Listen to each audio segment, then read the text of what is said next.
Donald Trump is deploying nuclear submarines because Russia made provocative statements for like the 800th time. It's saber rattling. Russia's been making these claims about nuking the West if we don't, give in to their demands or whatever. Donald Trump is basically threatening back, saying it's time for a peace deal or else.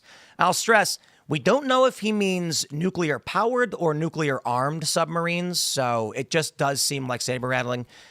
I'll just throw my opinion right into the intro. I don't know that it's cause for alarm or anything like that, but it is interesting, so we will talk about this. And then we got some fun. American Eagle's not apologizing. They actually did issue a statement, and they're like, nah, we're all right. They're not going to back down from this, and they shouldn't.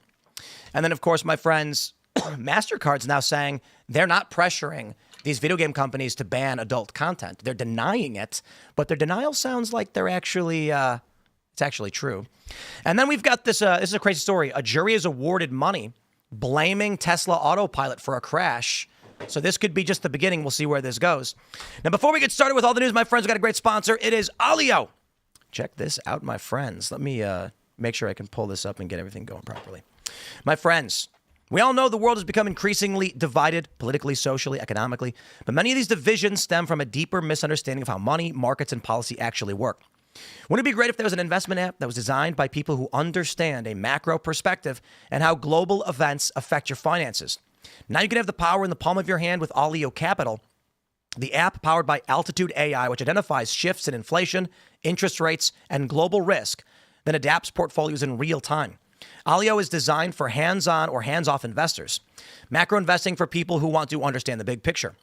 Download their app in the App Store or at the Google Play Store and text TIM to 511-511. That's ALLIO Capital. Again, text TIM to 511-511 and download that app.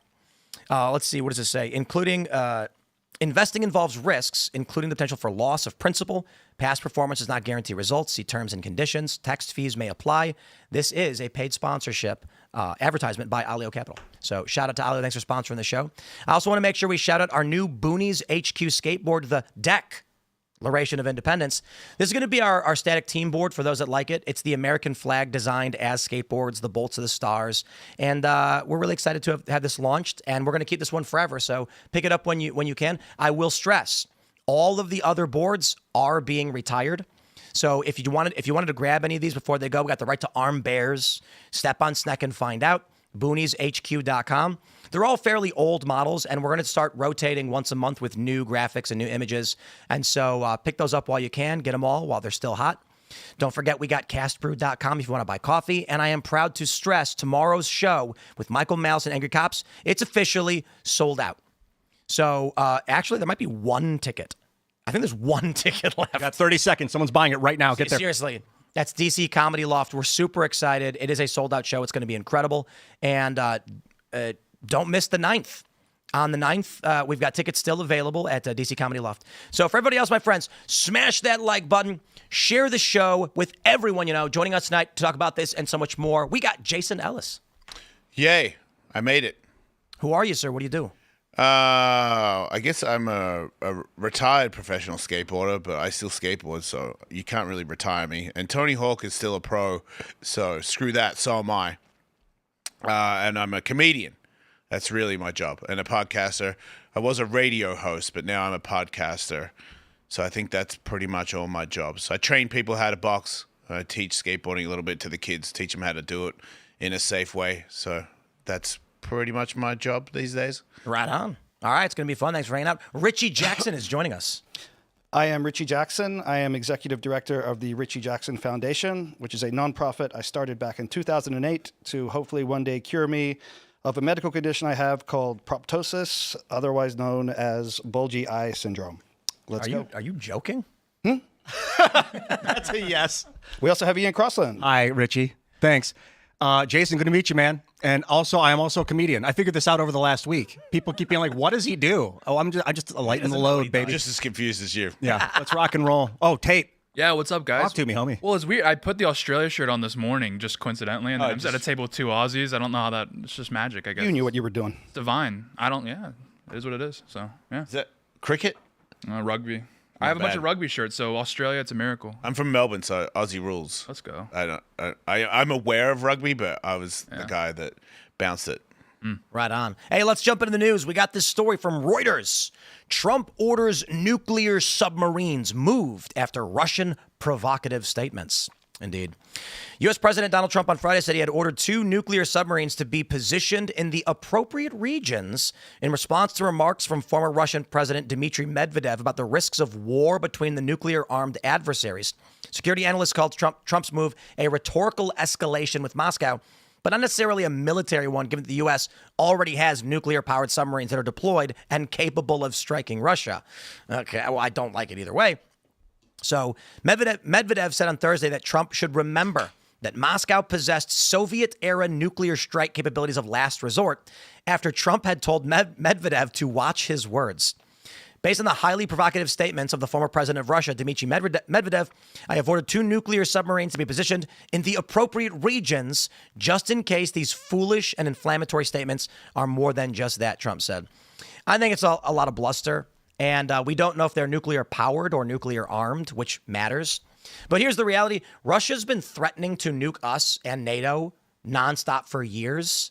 And it's kind of just like blah, blah, blah. We don't consider your words anymore. None of us are deeply concerned by this. But I don't know. Should we be? Well, yeah, we got to end this war. This is like, I don't know what, when Zelensky came to the U.S. and had that meeting with Trump and J.D. Vance, and then they humiliated him. He was a second language. It was really hard for him. Everything changed after that. The tone, he basically was like, fuck these people. I'm doing what I want. Europe's still going to fund him. Now Trump is just selling the weapons to NATO instead of giving them to NATO, but he's acting like that's a victory. I mean, in a way, we're getting reciprocated financially for it, but we're still funding the people drone attacking Russian cities. So, like, it's not surprising that they're talking about last resort. So we got to stop this. I don't know what's Putin's victory condition. Does he just want east of the Donbass? Is that all? Because if we can publicly get him to explain it, maybe he did to Tucker Carlson. I didn't watch the full interview. Probably it's right there for us to take. Just figure out what he wants, and let's resolve it. That's what Trump's been trying to do, but he's not negotiating anymore. Like, what does he want? Well, that's why you're seeing this, because Trump gave him an August 8th deadline. So he's trying to maximize pressure. I mean, initially, a few weeks ago, he said 50 days, then revised it to like July 28th, and then revised it to August 8th. So it's maximum pressure on the Russians to try and get Putin to come to a negotiating table.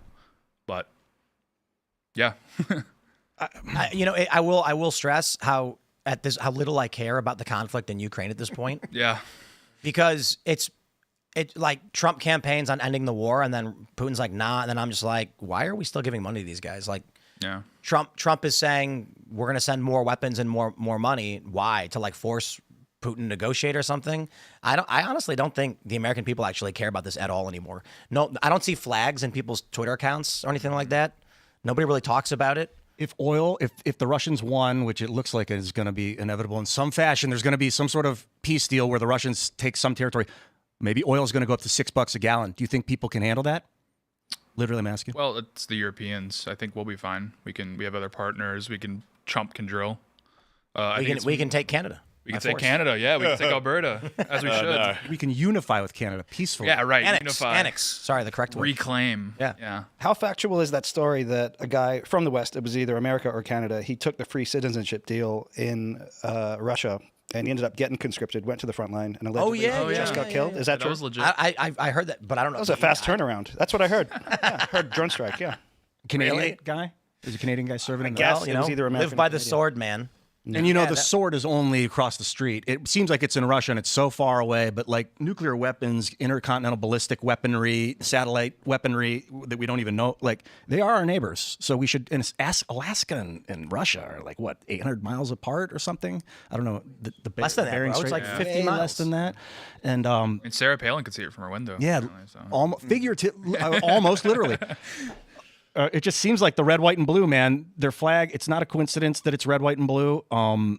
They were, after the fall of the Soviet Union, they became seemingly a very strong ally to support and uphold republicanism. I mean, it's a federation. It's not a republic, but they're not communist. And the Chinese Communist Party is economically threatening to take over the globe by purchasing land. So unless the U.S. and Russia are tight, I see AI and the Chinese takeover inevitable. So we have to be tight with Russia. We've got to be allies with Russia.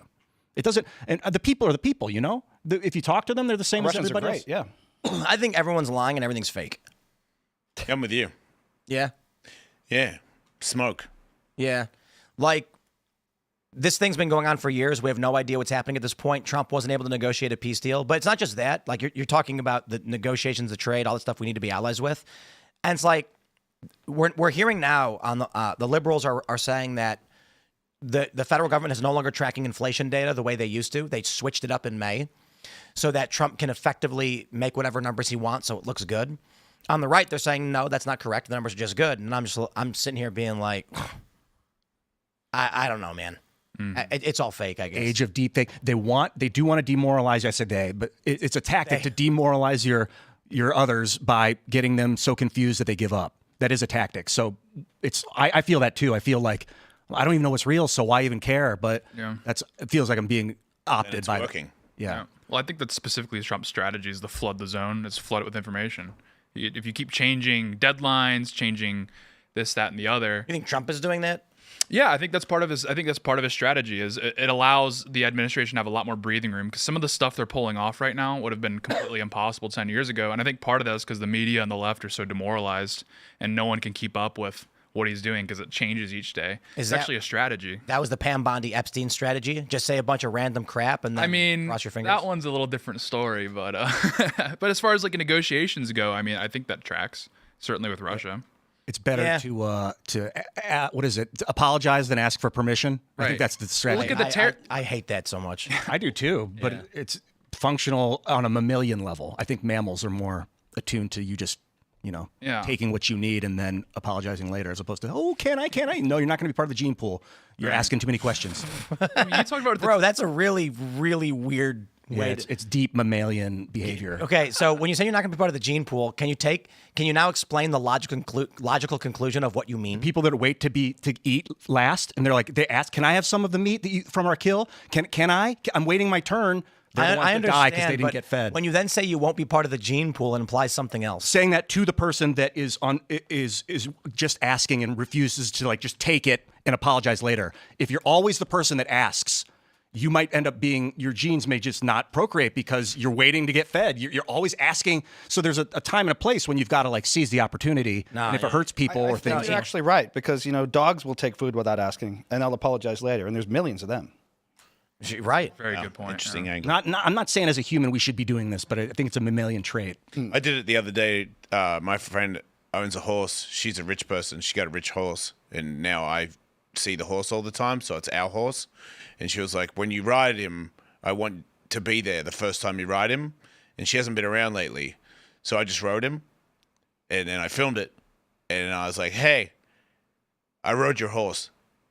And I feel like if I had said, I'm going to ride your horse today, she would have said, wait till I get there. And she wasn't going to get there. She was busy. And I was like, I rode him, and I'm alive. And she was like, well, then if you're alive and it's okay, then everything's okay. And I was like, that worked.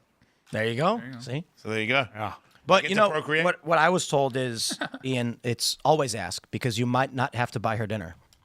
That's a good point. You might get driven. You never know. You might not have to drive. Serge is laughing, but I don't know if Ian understands. No, always ask. I'm with it. I think I grew up asking for permission living inside the lines, but there's a time and a place when you got to make noise and be the one that stands up in the crowd unexpectedly and not wait to be called on. It depends on how hungry you are. Yeah. And you know what's actually funny is information. I actually just told this story the other day about when I was flying to Ukraine. We had to stop in Moscow. This is 10 years ago. So I'm in London, and Vice sends us to Kiev. It's a connecting flight that lands in Moscow and flies to Kiev. In the UK, when you're getting on a plane, they're like, now calling group 1. And you get up and you go in line and you're in group 1. And now calling group 2. And everyone's orderly. In Moscow, they say, in Russian or whatever, now calling group 1. Every single person stood up and rushed the gate. And they were shoving each other out of the way and just wiggling their tickets in the air. And then I was standing there shocked, what is going on? It's weird. And so I said, when in Rome, and I shoved my way through. And then just gave him my ticket, went on as everybody. And then I realized something with the Soviet Union and communism. If you lived in a system like the Soviet Union that was starving, if you were the kind of person that got in line and waited, there was no food left by the time you got to the front. But if you were the person that shoved everybody out of the way and ran up and grabbed the food and ran, you survived. It's the same in China. I was going to say I would Yeah. expect that from the Chinese, but not the. I noticed that lining up for planes. If a Oh, yeah. Chinese person keeps bumping into my back when I'm in the line, I know it's not disrespect. It's just where they come from. They're like, yeah, I'm trying to get as close as I can. Like, deal with it. Still not cool. I wonder if that boards faster. Just because I was watching this video. It's a video that went viral a while ago about how boarding airplanes is fake. Oh, right. They do it because it makes people feel good. For real, like you can pay to board first, and so people do. And they were saying that boarding it randomly is faster than the way we do it, but people get angry because they think like, if status and I pay extra, or they want to board with their family and they don't want to. So the most efficient way to board is windows first, then aisles. Or I'm sorry, then middle seats, then aisles. But instead, they're just like, nah, we're going to keep it this way. And it sucks and doesn't work. It makes more sense to board the back of the plane first, but the people that pay the money want to sit up front. So Aisles, windows first. both, like windows in the back, and then you'd slowly come to the front of the plane. Yeah, right. And Then the middles, then the aisles, all and the luggage is open near the front. and of then the plane. people get mad because they're like, I got here an hour early and I want to put the bag up. I don't think people know how to get on and off a plane anymore. Oh, yeah. That's what I've noticed. Doesn't matter what you say. It's just like I know people can't get off a plane. That's the one I noticed the most. Oh yeah. Where Not when you're on I'm fire. Like, just go. And it's they have their bags back here, or they're waiting for this, or they're trying to do two bags, or somebody in front of me is trying to sneak in front of me, and the other person wants to wait. And I'm like, what is with all you people? Like, it's same as when I see it in traffic. Like, people line up in the big line. I'm like, there's a line right there where no one's in it, but nobody goes over there. It's just dumb. Most people are dumb. I think slowing down and lines in order actually gets you there faster because of the risk of traffic jams, which can clog up the entryway. It's why you got to back off and let everyone off the train first before you board the train in New York. It's etiquette. It's like, get out of the way, let everyone off. Yeah. And I think that's probably why societies that grab and take are usually fail. Also, people think that skateboards is not luggage. You ever get that? So I take my skateboard on the plane, and I put it in the overhead, and someone goes, this happens a lot. Whose skateboard is this? And I go, mine. And they go, well, you need to move it. I'm like, no, I don't. And they're like, what do you mean you don't? I'm like, it's my bag. It was in there first. If your bag was in there, I wouldn't go, whose bag is this? You need to move it. Just because mine's got wheels on it. Yours has usually got wheels on it too. I'm not moving it. But there is a weird thing where I'm a child. I have a child's toy, and I do not deserve equal respect as another person because it's a skateboard, not luggage. They try this with guitars too. Did you move it? Everybody gets mad. No, never.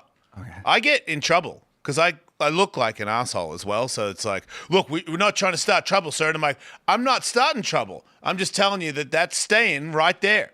It was there first. Is it your checked luggage? Is that what it is? Oh, okay.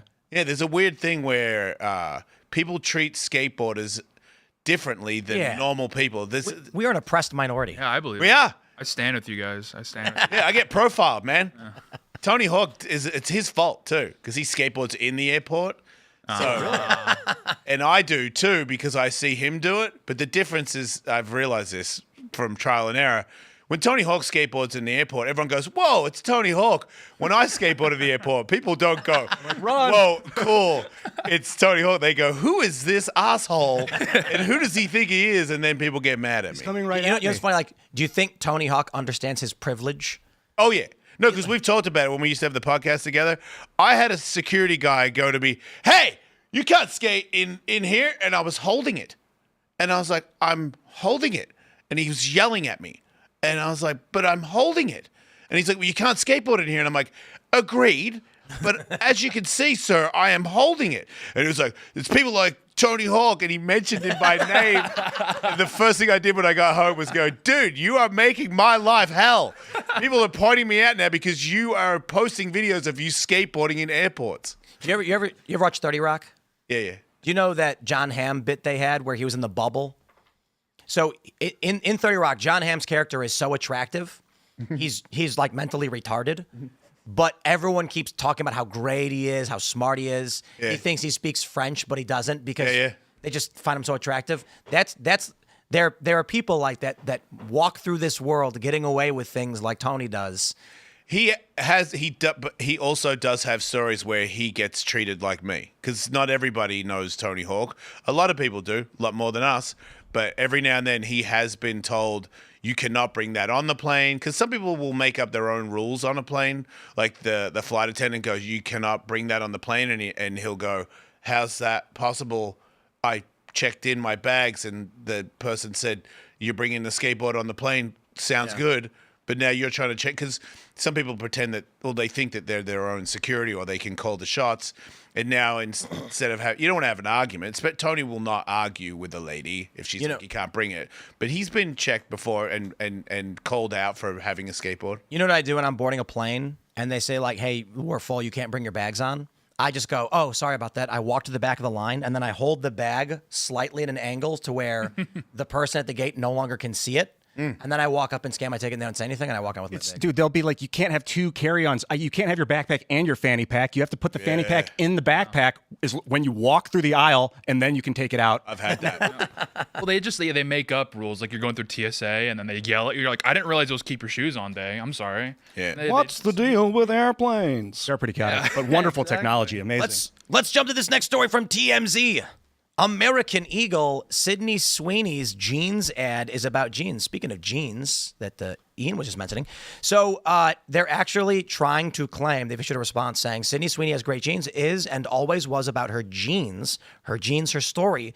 We'll continue to celebrate how everyone wears their American Eagle jeans with confidence their way. Great jeans look good on everyone. Come on. Genes are passed down from parents to offspring, often determining traits like hair color, personality, and even eye color. My jeans are blue. Sydney Sweeney has great jeans. Love it. Love the semantics. So I'm like, with this commercial from a week ago and this statement now, are they really trying to claim that they're not talking about her genetics? I think they're doing both, aren't they? Yeah, I thought that's what they were doing. I just don't get how it's racist. Me neither. Because I was on TikTok before I saw the actual ad, and I saw a bunch of TikTokers flipping out on her for the ad, and I was like, oh man, what has she done? And now I'm trying to find the actual ad, and I'm like, wait, maybe I'm not watching the actual ad yet because I'm not seeing it, and then I realized, no, you did, you watched it, you're just not getting that there's some racist. It's just she's saying she's hot and she's got blue eyes and her jeans are blue. It doesn't mean anything about being a superior race or anything. Well, the campaign, to be fair, the campaign was originally titled Eugenics, but I think they had to change that. When it's funny. Is this a bulging eyes thing again? It's a serious condition, mate. And truthfully, Beyonce also has great genes. I would argue it's with a G. I think she was genetically blessed as a human, but they didn't do a Beyonce ad. I don't really care what color skin the person has when you're talking about who has good genetics as a human. Yeah. Oh. Yeah, I'm not like a... But She's a bit basic for me anyway. So what basically happens is they're clearly talking about her genetics. Yeah. She's literally saying genes are passed down. And so for some reason, I guess these woke lefties were like, genetics means eugenics. And it's like, nobody said you have to be white or anything like that. They were just saying she has good genes, and they're commenting on her boobs. And then they got all mad about it. And now it looks like American Eagle's trying to claim it's just about her jeans or her pants. I like that she said, and even eye color. If it wasn't genes determining eye color, what would it be? It's literally the only thing that can determine. Now, if they do a collab with Hugo Boss, that might be a red flag. There you go. I bet when they were in the group was in there talking about how are we going to do this commercial, they're putting it all together. They probably discussed, should we say jeans with a G or just spell it with jeans? It'll confuse people if we put the G in there. Let's just imply it. Do we leave the Kanye song on, or what do we do? Hallelujah. I like that they're talking about genetics and sexuality, and they're making her look sexy because we need genetic replication right now as a species. So getting people horny I'm fine with that. Sweeney, and I'm So they just released this, and let's play this video.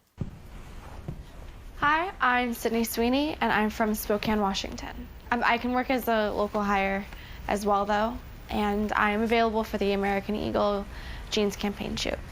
Profile and hands, please.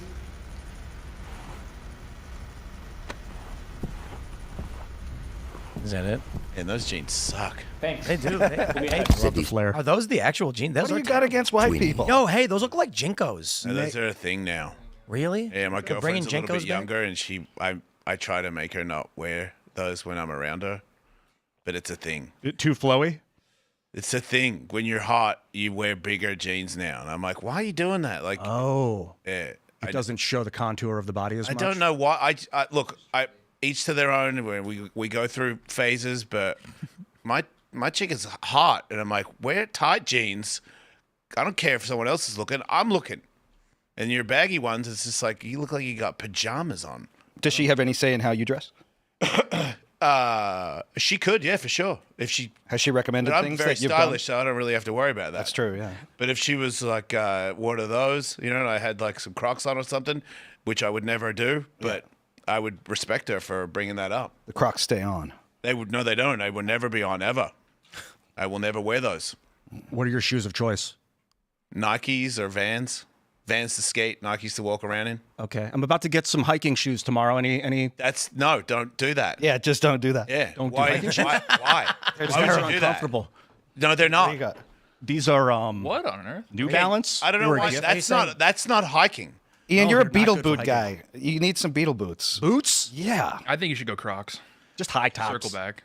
Crocs. Crocs. Crocs. Something like Can't Crocs. do Finally. it. It's No. you can go in the water. you Sports shoes don't work with your whole kit. When you say don't do that, you mean don't do sports shoes with No, hiking? I'm saying don't do Crocs. Oh no, I don't want to do Crocs Crocs. are bad for the society. I don't know anything about them. Bad They're for not the attractive society. if you start wearing them. It's like, look, if I was gonna mug people, I would obviously not do that. But if I was going to, my person I would pick would be a person in Crocs, because when you wear Crocs, you wear socks, and I'll punch you out of your Crocs, and then you'll have socks on, and you can't punch back because you can't punch with socks on. Socks in the Crocs. Yeah.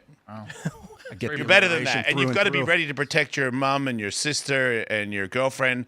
So having Crocs on means you're not ready to defend Oh, anybody. I'm the same That's way right. with can neckties, put them man. in sports mode. It's though. not You about flip- you cannot put them in.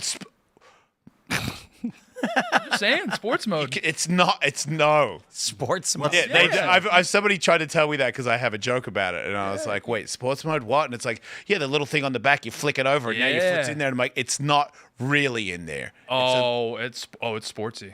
I'm like a Ferrari when I throw that thing back. It's Men need to have calloused feet and hands so that you can protect your family from anything. Yeah. You You got to be ready. You can pull some right. kid out of the fire if he ever falls in. Look, if that society burning knows oil. that all of us are ready, then they're less inclined to do bad stuff.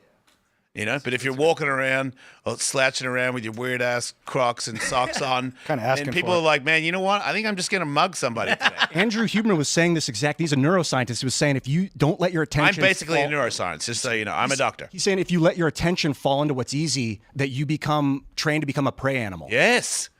Yes.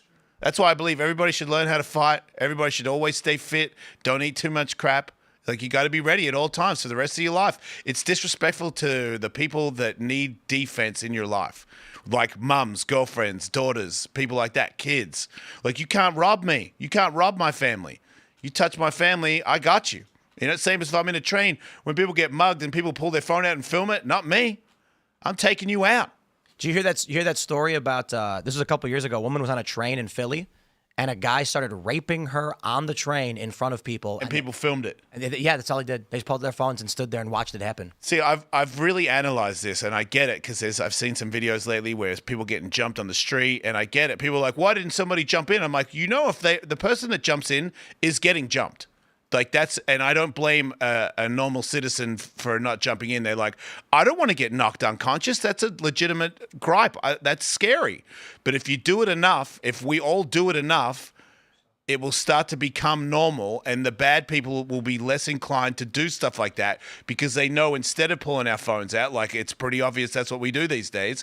If like 5 to 6 people jump in and start protecting that person, then society starts to catch on. I've seen videos of that, like in Spain or in France or something, of you just catch a crowd, just taking a dude out that was like violently beating a woman or something. Then 5 guys jump him, and it's like feels good to see people protect their. I mean, I don't advocate for. I'm not like, yay, let's go hurt people. But when a human animal comes in, which humans are animals, and they start wreaking havoc in a society, and then the society comes in and solves the problem by subduing the guy, Yeah. it feels good. It's like, this is what we should be doing. We should be protecting each other. What we're supposed to do. That's the thing that I don't, you know, I don't want to hurt anybody. I'm not into that. Like, I train, I fight my friends. I don't fight random people. I'm not interested in having a street fight with anybody ever.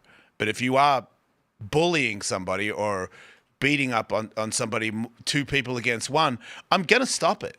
You know, I'm just going to stop it because God made me for that. You know, like, I was built for this. So if I don't do it, I'm disrespecting God. That's how I see it.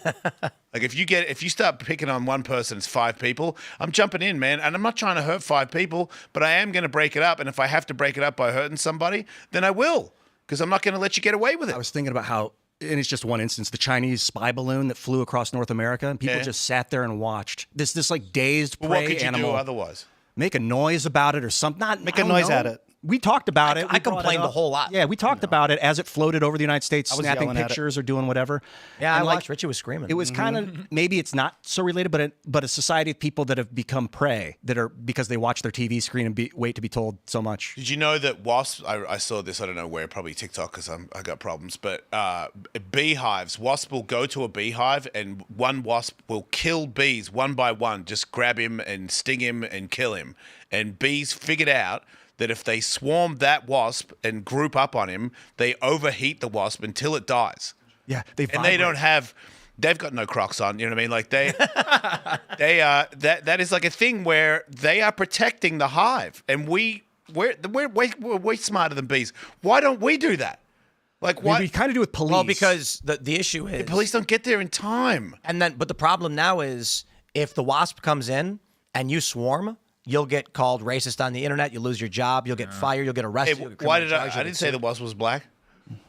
What are you doing? I didn't say the wasp was black either. I said you'll get called racist no matter what. If our society was more life and death like the bees and the wasps, I don't think people would complain. It's this luxury of like being protected.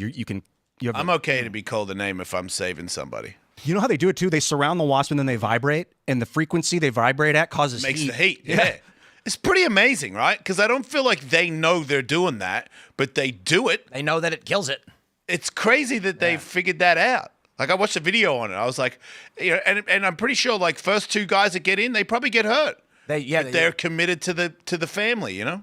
Yup, that's what it means to be a man. Let's jump to this story. This is a crazy story out of Fairfax. Man. This is ABC 7. I don't know if you guys saw this one. Suspect in child abduction caught on video at Virginia Mall, involved in over 30 prior criminal cases. They say scary moments unfolded inside a Virginia Mall when a man grabbed a toddler at a popular play area for children. According to Fairfax County Police, Andre Caceres Yaldin even made it to the upper level of the Fair Oaks Mall before the child's parents stopped him. Virginians for Safety President Sean Kennedy told 7 News he was stunned by how quickly the abduction happened. It's striking that somebody could do this in broad daylight and no one would notice. So this, they say 7 News dug into the suspect's lengthy criminal record, detailing more than 30 criminal cases in Fairfax County, including a felony charge just weeks before the abduction for allegedly not stopping at the scene of a car accident. He's also been charged with assault and battery of a family member and malicious wounding. But records show Fairfax County Commonwealth Attorney Steve Descano declined prosecuting those 2 cases. This is crazy, man. I actually, this kind of relates to what you were saying earlier, this story. I did almost see a child abduction. I was in Spain, of all places, and somebody calls out at a playground like, hey, that guy's trying to take my kid, whatever. Then they're yelling like, pederast, which means pedophile in Spanish, I guess. And I was like, holy shit. And everybody kind of was going after the guy, and he pulls out a knife. So then it becomes a standoff. But like you were saying, we actually did stuff. Like, I wasn't even communicating with these guys verbally, but we all just had to look like, all right, surround him. You know, he's pointing the knife at each of us kind of thing, like who's he going to choose? Cops did get there quick, and it was a great takedown. The dude would tackle him as he took the knife out. Yeah. But the weird twist of this story is the guy had Down syndrome, so they just called his parents. His dad came, picked him up, and took him home. Yeah, mental. Well, so this is a crazy story. I guess what happened was the father had the kids in the play area, and he didn't realize one of the girls had run off outside of the play area. Ooh. And this dude walked up and just grabbed the kid and went right into the shop, into the department store. Yeah. But the mom was in the department store and saw him and then confronted him, and he released the kid to her. And dad's in trouble. Oh, yeah. He must be very embarrassed. This is like a warning sign. Like from mom God. saw it from the department store and dad didn't, and he was watching the kids. That is a bad look. I bet he was on his phone. But also, parents shouldn't have to worry about a world where there's a guy with 30 priors walking around. I know, but you're talking about mental stability in the world. That you gotta be ready for. I know there's evil people out there, and we should stop them. But there's also, life's tough, man. Sometimes people pop, and they're not like all there. Or if you're mentally like you're a crazy person, but you have a guardian, and the guardian lost where you were for a second and you pick up a kid, like things can happen, and you should. If you've got a kid, like dude, I'm a dad. Like if I'm watching a kid in the playground, you ain't getting out, dude. Yeah. Like I'm watching you. Yeah. Like it's your baby. Yep. Yeah, it's crazy to me, and I know it happens to some people. It's brutal, but like, how do you leave your kid in a car? Oh, that's ridiculous. Yeah, That I don't. don't. Well, if you're going to the 12 or strip club 10? and Unless it's 11 and unless like- it's intentional and they're just locked. claiming it's not. it's always a bar or strip club or something as well. I would ask to be left in the car. My mom would take me shopping. I didn't want to go walk around Joanne Fabrics for an hour and touch fabrics, so I would be like, "Can I stay in the car and play on my watch?" I had a watch video game. Is the car, is One the time car she's like, on and is it locked? No, car's off. It's locked. Windows were cracked. Or there were the handhold rollers, so I could roll them up Okay, and down old if I school. needed. Yeah. And I just Yeah, but sat how there old were for you? 45 minutes. Between the age of 11 and Okay, come on. 13 or something. Talking about babies. 10 to 13. Okay, no. There are all these stories totally where different people things, like sorry. forget their babies in the back seat and the baby dies. Like, Man, you within 20 can't minutes. forget your. Those Come are on, dude. That's You crazy. shouldn't be a parent. Neglect. It's a crime called Like, that's- neglect. There's unfortunately there's a crime. lot. Dog, I don't care. You know, dog, cat, like baby. You don't leave them in the car. You don't forget. It's your family. What are we doing There's here? a lot of I- stories there's- of people snap and kill their kids, and then they come up with some abstract like Yeah. medical situation, and it's like, okay. There was one story I saw where a cop left his dog in his SUV. He like pulled him in front of his house, went inside, and then like 45 minutes later, he realized the dog was in it. The dog was dead. Cops love killing dogs, though. They do. Tell me I'm wrong. Well, that'll be for tomorrow's debate on the culture war. We've got Michael Malice and Richard High, Angry Cops. That'll be my claim. I'll say, like Michael Malice is no, cops are bad, and Richard High is cops are good. And I'm going to be like, my argument is just that cops like killing dogs. They certainly do. The amount I've seen. They're So so NFL trigger happy. NFL quarterbacks, Michael Vick, they like doing it too. So I got to be honest. I'm joking. I don't actually think cops like killing dogs, but I have seen some videos where I really question if the cops just wanted to kill a dog. Yeah. For real. Straight up. One of them was a Chihuahua. I've never seen that one. that one might be justified, to be fair. Yeah, fair. Okay. A guy shot a chihuahua? Yeah. Where? When? Crazy. What Yeah. happened? He was like, well, he was actually, at first, it was either Chihuahua or one of those miniature poodles. What are they called? Yeah. Miniature poodle. Miniature I don't poodle. know. Toy poodle. Yeah, the annoying ones. But no, he was actually really working towards a positive, like bringing it back to the home, and then he just like got bored and shot it. What? This is a real thing. Are you kidding? No, it's a real thing. Was it in the United Cop States? shot a toy poodle? Yeah. Because he was bored. Well, it seemed Yeah, I that don't know way, if and then he bored comes was- back and he goes, I had to dispatch it. Like dispatch? Yeah. I don't know. I got to be honest. I just Google searched cop shoots toy poodle and like Nothing. 78,000. Oh, 78,000. Okay, there you go. It's like open season on these little. I mean, I've never trained as a cop. I imagine they're told if a dog aggresses on you, you have the right to kill it. if you're cop bored, you have the right shoots to small kill it. blind dog. Yeah, it was blind too. How about that? Oh, well, Even more reason to take it out. Here we go. In Missouri, cop police officer shot a small blind dog. I think he's putting it out of his misery. I mean, look at that thing. There's video too. Was this the one you were talking about? Yeah, it looks like him. I recognize him. Teddy was blind and deaf. Right, so he couldn't hear and he couldn't see. Is that the killer? Shot him because he thought he was coming at him. His little Yeah, that's what it must have been. Yeah. Which is, look at that dog. Yeah. If it's coming at you, should you worry? If you worry, you shouldn't be a cop. yeah. Look at this thing. If you can't handle that, if you can't handle that guy hand to hand, you should not be a What's his police name? officer. Teddy? To be fair, Teddy was 13 pounds. Okay. No. Oh, all 13 pounds. Huh? Wow. And he might have went feral. Some dogs when they're breaking, some dogs when they're saying?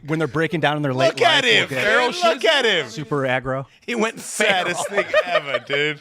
There's a video of it. Why is it so funny? When dogs are suffering at the end of their life, sometimes they He has go like a kind of crazy. sweater on. He can't go feral. Yeah. He does look. Aw, dude, that poor dog. I know. Man. Who called the cops on him? I don't know. a gun. He pulled a gun. It wasn't his fault. Yeah. Eddie. No, I dog's think fault? they called him Yeah, it because wasn't the like dog's He should have complied. I don't know. How did the dog even bark at the cop without hearing or seeing him? Oh, they can send someone. Yeah, Yeah, they- Oh, the smell, dog. Yeah. He smelled He's something. a He's like- dog, dude. He's a dog.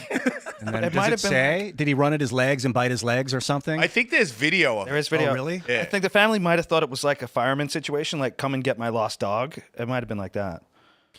It's a not right. 5-year-old Shih Tzu. yeah, we Shih have to do that because of the algorithm. We can't say, you know what I mean? Who was blind and deaf. A neighbor found Teddy, gave him water, and put out a notice on Facebook seeking the dog's owner. After an hour, according to a lawsuit, she called police for help. An officer named Myron Woodson pulled up in his car, pulled on a pair of rubber gloves and ambled through the line of trees onto a wide lawn where the little dog was nosing about in the sunshine. He carried a dog snare, but he struggled to secure it. There you go, he can be heard saying. I'm not going to let you bite me, he adds a moment later, as the dog potters about at his feet, panting and wagging its tail. Trying to help you, baby, he says. Oh, my God. The dog continues to amble about. It gets caught for a moment in a vine hanging from a tree. Woodson paces after it, shifting the pole to his other hand. There is a click and then a loud report of a gunshot. 5 seconds later, he fires again. Had to dispatch it, he says. Whoa. Oh, my God. Wait, more than one shot? Yes. Dude, I don't. Yo, what? You wounded it. Then 5 seconds later, and then he finished it said, had to dispatch it. I feel vindicated here. They do want to kill him. So you call animal control is what should have happened. Right. Oh man.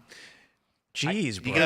You gotta have training, dude. Oh, Teddy. A little over an hour later, a tearful hunter found Woodson outside Sturgeon City Hall. A windowless metallic building, looks rather like a shed. I want to talk to the officer who shot my dog, he says in a video of the encounter. She's a 13-pound Shih Tzu. There was no need to use lethal force. There are many other tactics. Oh, you want to talk, or you want me to tell you how to do the job? Woodson replies, you already did the job. There is no talking. The officer says he could not have known the dog was blind or deaf. I don't enjoy shooting dogs. I'm not happy to shoot a dog. I got dogs myself.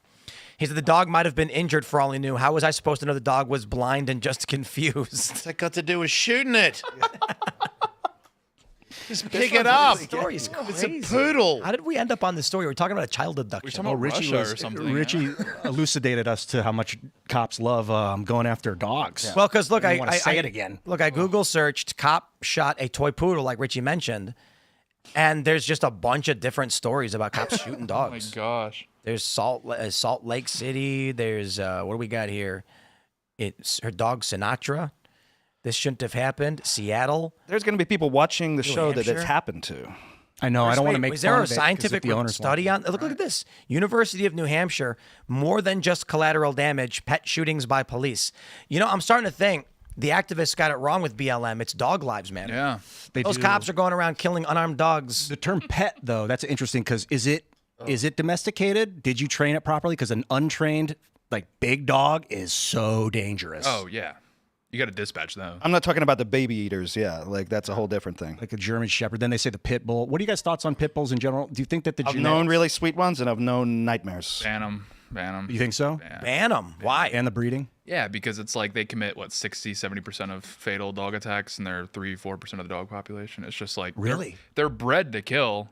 Okay, maybe not, you don't have to ban it, but have them be like selective breeding. Like you need to have like some permit or something. I'm ambivalent, Pit man. You know, bulls- there's a big pit bull community that's going to come after you now. Like a big That's one. fine because they can't argue with data. They have like vibes. Oh, they I will. have data. So. Dude, I had a friend on don't my jive with that. podcast, a girl. She was a model, and she was staying at her auntie's house who had a pit bull, and she knew the pit bull. And she was in the kitchen grabbing a plate or something, and she turned around, and the dog jumped up at the same time and bit her front lip off. Yeah. Whoa. And she had to get, like, the dog took the lip, and she got a skin graft thing, so she has, like, this weird top lip thing. Oh, does she skate? Yeah. Yeah, I've seen her on Insta. Yeah, Oh, She's that's a right. really cool chick, and she's very pretty, and she's got a very noticeable top lip now from this incident. And when she came on my show and talked about it, she talked about what kind of dog it was, and people attacked me for attacking pit bulls, and I was like, we didn't attack a pit bull. We were just telling the story, and the girl never said anything bad about pit bulls, but pit bull owners attacked both of us for telling the story. And I was like, I don't see, like, I think you're a little over the top on this one. Also, my friend's top What was, lip is what was her missing. name? Oh man, Is it Brooke? Yeah. I just Googled the story. She's still a model. Like, she still does stuff. She did like skate. She does like skateboarding. She rips at skating too. Here's She's just super happy, like a good spirited person, and to go through such a traumatic. Some bastard dog. This is the story from CBS. A dog tore off her upper lip. 5 surgeries later, she's a voice for others with facial injuries. Yeah. She's 20 years old, and she was teaching English, and everything was going fine. Dogs She don't was want to learn English. Skateboarding, modeling, all that stuff. Yep. In November 2020, her cousin invited her to take advantage of a cheap flight and visit her in Arizona. Her biggest words about a zit on her upper lip. Then something Corey still can identify triggered her cousin's pit bull. The dog launched at her face, bit down, It weighed 100-something pounds easily, clammed its jaws on her upper lip, and stayed there for nearly a minute. Yeah, there was Corey a tug said of war. she was too startled to scream, but when she finally got the dog to release its grip, she saw something fly on the wall and fall on the floor. It didn't really hit me that it was my lip. I couldn't process that. She didn't realize the true extent of the damage for several minutes. When she opened her phone selfie camera to inspect what she thought might be a deep cut, she found everything from the nose down was completely ripped off. Holy crap. Yeah, the photos are crazy. That's what they're bred to do. They're not like and if you want They're a not dog for bred to eat your face. they're bred to kill. Like they were designed to fight other dogs, and so they're bred for violence. Check it out. This is what she looks like now. Oh, yeah, Wait, she it's looks not going to awesome. let me look at it, but you can see right there. I don't know if I can zoom in or whatever. What a story. So you can see she's still got like it's all right, you know, Yeah. like they did good work to get that back to normal. It's noticeable, good but job. it's still, she's just such a good-spirited person that, Yo, that's crazy, man. yeah. So what are we saying? We're saying pit bulls shouldn't be allowed. Selectively bred out of existence. Yeah, You're saying she didn't speak ill of the dog. At all. She was just like, it's a thing that happened. Yeah, Bro, dude, there's a story of some lady who was feeding her neighbor's pit bulls or like her friend's pit bulls. And her friend was like, hey, can you feed my dog? She's like, sure. And she went over and she had things of food and she went outside and the dog just mauled her to death. Yeah. They just jumped on her and just ripped her to shreds and killed her. And it was like, why would they do that? No idea. And there's so many dogs that have a propensity for violence that can be defense Bro, dogs. I got to tell you, My man, pit bull. I had a moment. We were in Martinsburg, and some people had a pit bull off the leash running around. And I was like, quickest way to get me to draw is like, that pit bull was running up to me and my wife. I was like, and I'm like, bro, I'm not letting a pit bull run up to me for any reason. Dispatch. Because the problem is, I'm not saying that somebody owns a pit bull and got in their backyard or whatever. I got no business. That's fine, just as long as it's controlled. But the dog might be running up to me because it feels like I'm threatening their family, and that's a triggering reason to go make that pit bull go nuts. And then I got to worry about my family. So keep your pit bulls on a leash, bro. How did you handle that one? I just took a defensive posture and stood still, and then the dog came up, sniffed. I went to my car, and then it ran off, and I was like, Because most times they don't have any bad intentions. But one thing I've Raise a heard, dog to be violent. That's why it's violent. not pit bulls though. but I've heard that they a get problem. addicted. I don't to think so. They're genetically. So- yeah. I think that if a pit bull, a lot of people that have pit bulls, because I've been to the pound, there's a lot of pit bulls in the pound because people want to be tough. They want to have a cool dog, take a photo, look how tough I am on Instagram, and then they don't know how to take care of it because they're idiots. And then that dog has mental issues. It's been treated poorly. It's been neglected, and it is a monster. It's built-in steroids. It's a jacked beast. But if it's the same as, look, I had a Chihuahua. If you poked that Chihuahua, he would bite you because he came from the streets. He got left on the streets, and I rescued him. It's just he's like 5 pounds, and he's not 100 pounds. The same rules apply. If you treat a dog poorly, if you treat a human poorly, it will be a dangerous person when it's older. It's the same rules apply with the dog. It's just this particular breed. If it does go rogue, it's gonna kill somebody. So here's the stats. Pit bull attribution through claims, 60 to 68% of fatal and serious injuries. DNA verified, 25 to 30% are genetically verified pit bull bites.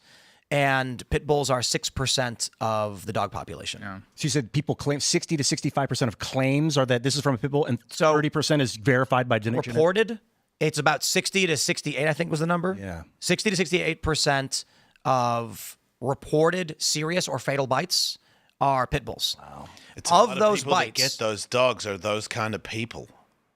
Yes. You know, like Yeah, you maybe. want to. It's an image.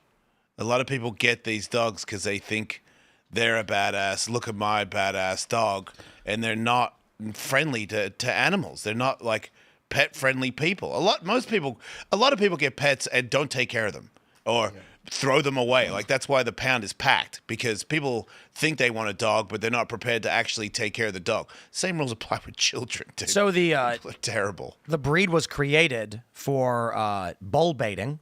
And What then baiting? Bull baiting. What is that? Between the 1500s and 1800s, pit bulls were bred specifically for the bloody sport of bull baiting, where dogs attacked bulls for entertainment. Oh, wow. It was banned in 1835. After that, they were used for dog fighting. Yeah. After that, they became work and companionship general pets. Where did they get first created? Does it say? Probably England. Yeah. Where did England, the like a breed crossbreed of a originate? That's where like all the breeds bulldog? developed. Yeah. Pit bull. I mean, that's England, Ireland, and Scotland in the early 19th You have to think century. that's the origin. Is with the pit bull, it's designed to kill bulls, and like a golden retriever, it's designed to retrieve a fowl without crushing its. Like you could put an egg in a golden retriever. oh, that's why they're so gentle. Yeah, like they're a like baby's literally. head and So it's like if you had a golden retriever and you mistreated it or treated it poorly, it would probably still turn out to be a fairly decent dog. And if you had a pit bull and you mistreated it or whatever, it's going to kill you. I mean, I asked There's genetic ChatGPT, differences too. do pit bulls kill more? Yes, pit bulls are involved in more fatal attacks than any other breed. it's just not a coincidence. It's not purely environmental. It does have to do with genetics that are passed down from the parents. That's how humans are too. I mean, it's a touchy conversation, but that's just the way animals are built. Yeah. And So, to your point, the argument they make is you are correct in that for a lot of these attacks, it's people who have abused the dogs. The dogs are poorly socialized. However, in that capacity, the dogs were specifically bred to have high strength and powerful jaws. Right. So if you get a poodle that's screwed up and a pit bull that's screwed up, the poodle, no one cares. It's like I said with the Chihuahua. Right. Nobody cares. The Chihuahuas are nasty. Yeah, like my Chihuahua that I had for a very long time. I wouldn't let a kid go near him. Yeah. Because he didn't trust kids, and his reaction to being scared was he would attack. It was just he had like 3 teeth left in his head by the time he was done, so he didn't do that much damage, but he had bad intentions. It's probably true of all animals. Like they say, 100% of human fatalities by killer whales were in captivity, right? Nobody's ever been killed in the wild by a killer whale. That's the exact same thing. I mean, same with horses, dude. Like you treat a horse poorly, and then you just some new person shows up and starts walking around the back of it. It's probably a bad idea. That was the first lesson I got when I went to my friend's stable. She was like, "I'm going to introduce you to my horses. Don't be a dick; they'll kill you." And I was like, wow. One kick. Well, that's She's a got big horse. Like my best friend is a horse, but he is also 1,200 pounds. Like if he wanted to, he could do stuff to anybody. Have you but ever they're chill, serious- you know. They're like, "Hey, look, man, you give me the oats, we cool." Well, while you're riding the horse, I've heard that. Does your heartbeat synchronize with their heartbeat? Yeah. Wow. Yeah, I can talk to my horse without saying words. And he can hear me through my thoughts. Oh, awesome. You can laugh at that if you want, because I was like, that's a lie. And then I kept trying it. And every now and then I would say, come over here when he'd walk on the other side of the barn. And he'd come over and I'm like, that was just a coincidence. And I do it all the time. And it keeps happening. Wow. And I'm It's like Avatar. Remember that it movie? is, dude. Dude, horses changed my mind about the way I treat people. Like, because horses don't talk, but you get a feeling if this person's a good person or a bad person, and that's how horses judge everything. Like the way what you're thinking, what your mood is, they know. They'll know if you got bad intentions, you're in a bad mood. If you're really sad, horses will comfort you. If you're in a time of stress or a time of need, they will know it. I've heard that, and you got to consider that they're big and they got big brains. Yeah, big hearts. Yeah, and they can tell. They can see you. They can see your expressions. They can see how you sound. There's one funny story. This is a really, really common story, but it was, I can't remember who posted this. It's somebody I follow on X said they were having a hard time mounting their horse. And so finally the horse just made a sound of annoyance and then kneeled down.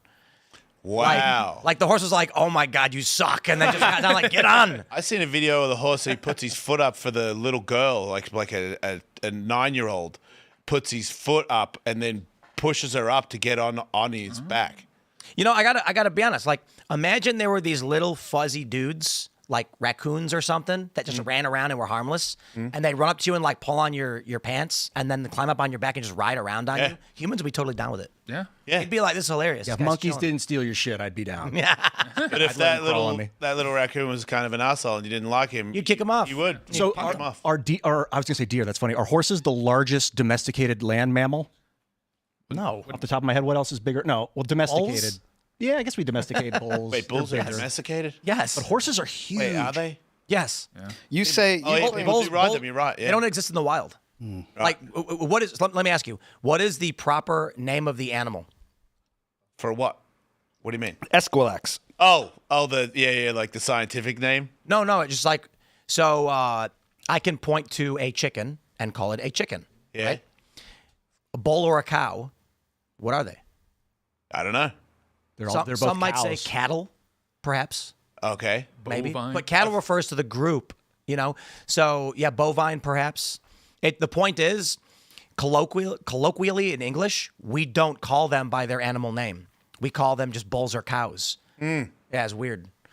Well, I think horses have been with us for so long. That's another thing. It's so sad that We've always been connected to horses. Like, Ungulates. Ungulate just means like hoofed mammal, I think. I wonder. oh wow, Did we like breed them to be what they are today? These are just questions can't be answered. well, it's just sad that we call dogs our best friends, but like horses went to war with us. Nah, dogs are better. I'm wondering because people don't have the access to the horses as much. Bro, I you guys wonder know if- the dog story, right? which one? How dogs got domesticated? It's one of my favorite. Little bit. I One of think my about it a favorite lot. kindergarten factoids. So there's something called flight time, and that is the distance between an animal, a human can get to an animal. So the flight time just means 10 meters, 15 meters. And so for pigeons, for instance, the flight time right now for a pigeon is literally like 1 foot. You can walk up to a pigeon and it won't move. You could even swing your foot at it and it'll just hop and they don't care about you because humans leave them alone. So you go back 40,000 years or whatever, and there are wolves and there are humans. The wolves that had a lower flight time to humans and were less aggressive were more likely to survive because the humans would leave behind bones and yeah, refuse. they work together. So at first, the wolves would just come and scavenge the camp after the humans left. If the humans tolerated the wolves were more likely to survive because the wolves would piss all around the camp and bears and other predators would stay away. Wow. Yeah. You do that for 10,000 years, and eventually they were proto-dogs, they called them, walking through the human camps. So long as they weren't aggressive towards humans didn't care. Man, I was thinking how they like Wait. to. Oh, The best part is, at some point, the humans noticed that the wolf pack, the proto-dogs, started sniffing and running off, and they said, let's follow them. And then they found them tracking elk or something, and so then they threw spears at it, killed it.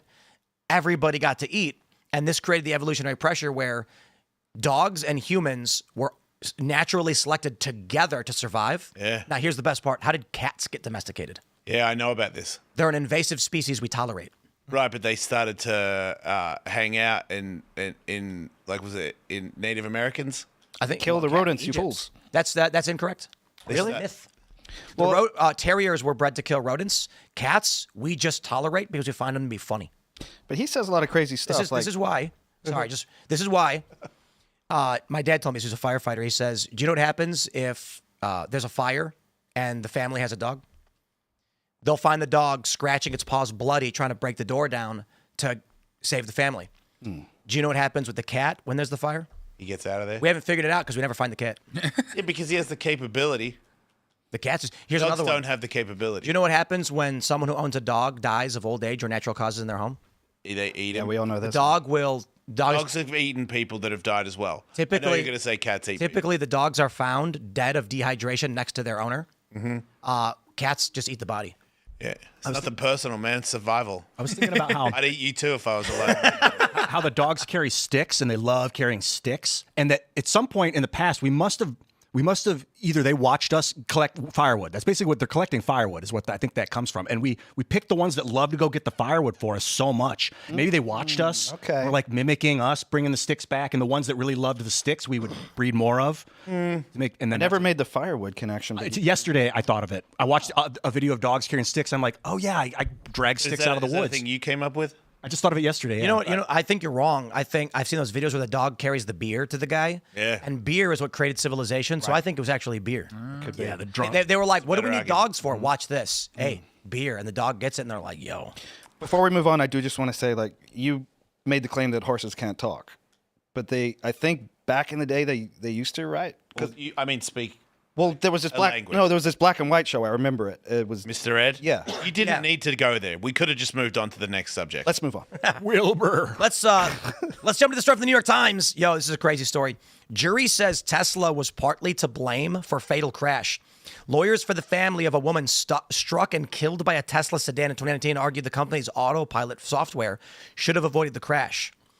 A Florida jury on Friday found that flaws in Tesla's self-driving software were partly to blame for a crash that killed a 22-year-old woman in 2019 and severely injured her boyfriend. The jury verdict, if upheld on appeal, would require Tesla to pay as much as $243 million in punitive and compensatory damages to the parents of the woman and to her boyfriend. The jury found that Tesla bore 33% responsibility for the crash and blamed the driver, George Brian McGee, for the remainder. Mr. McGee had previously settled with the family for an undisclosed sum. Tesla said would appeal. This is crazy. Tesla said it expected the damages to be reduced on appeal. This decision has come just after Tesla began limited testing of autonomous taxis. I'm going to tell you this. In urban environments, I am very, very confident in my Tesla. But in Charlestown, the most annoying thing is there's a big old no turn on red sign. I got to be honest. Actually, you know, my opinion is changing. I remember it was not even that long ago. Me and Phil were talking about how much we really trusted the autopilot. And it's great. You could turn it on and you go. But I got to tell you, recently on the backcountry roads, it drives in the middle of the road because it's scared of the trees and everything the sensors are detecting. It's fine. So you're going up a hill and it tries to go on the other lane. And I'm like, I will die. So I have to jerk the steering wheel back. But in Charlestown, there are two things it always does. Big old no turn on red sign. It keeps trying to turn. I got to stop it. And then if a thing pops up like, what's wrong? And I'm like, bro, you can't turn on red here. See the sign? The other thing is, on Main Street, there's a left turn lane. It's trying to go straight. It always goes in the turn lane. And I'm like, we're going to get hit by someone on the right if you go straight from here. Yeah. So it doesn't understand this. I don't know how they think they're going to get away with running this auto taxi thing based on the problems I've already had. I don't know how Mr. McGee thought he was going to get away with it. He's told me several times he doesn't like my kind because I was a bit too leisurely. I'm gonna tell you guys. Fun loving. You know what people were doing for a long time with these Teslas, especially back in like 2019? The way auto drive worked is you had to have weight on the steering wheel. It required you to keep your hands on the steering wheel, and if there was no weight detected, it would turn off. So people would buy these weights you could clip onto the steering wheel. Dude. And it gets better. So Tesla changed it. So there's a camera watching you as you drive now in all Teslas. It's creepy. And it watches your eyes. Yeah. And if you look down, it starts flashing. Yeah. So people bought glasses with fake eyes on them like Homer Simpson. Dude, what are we doing? Yeah, dude. Just drive.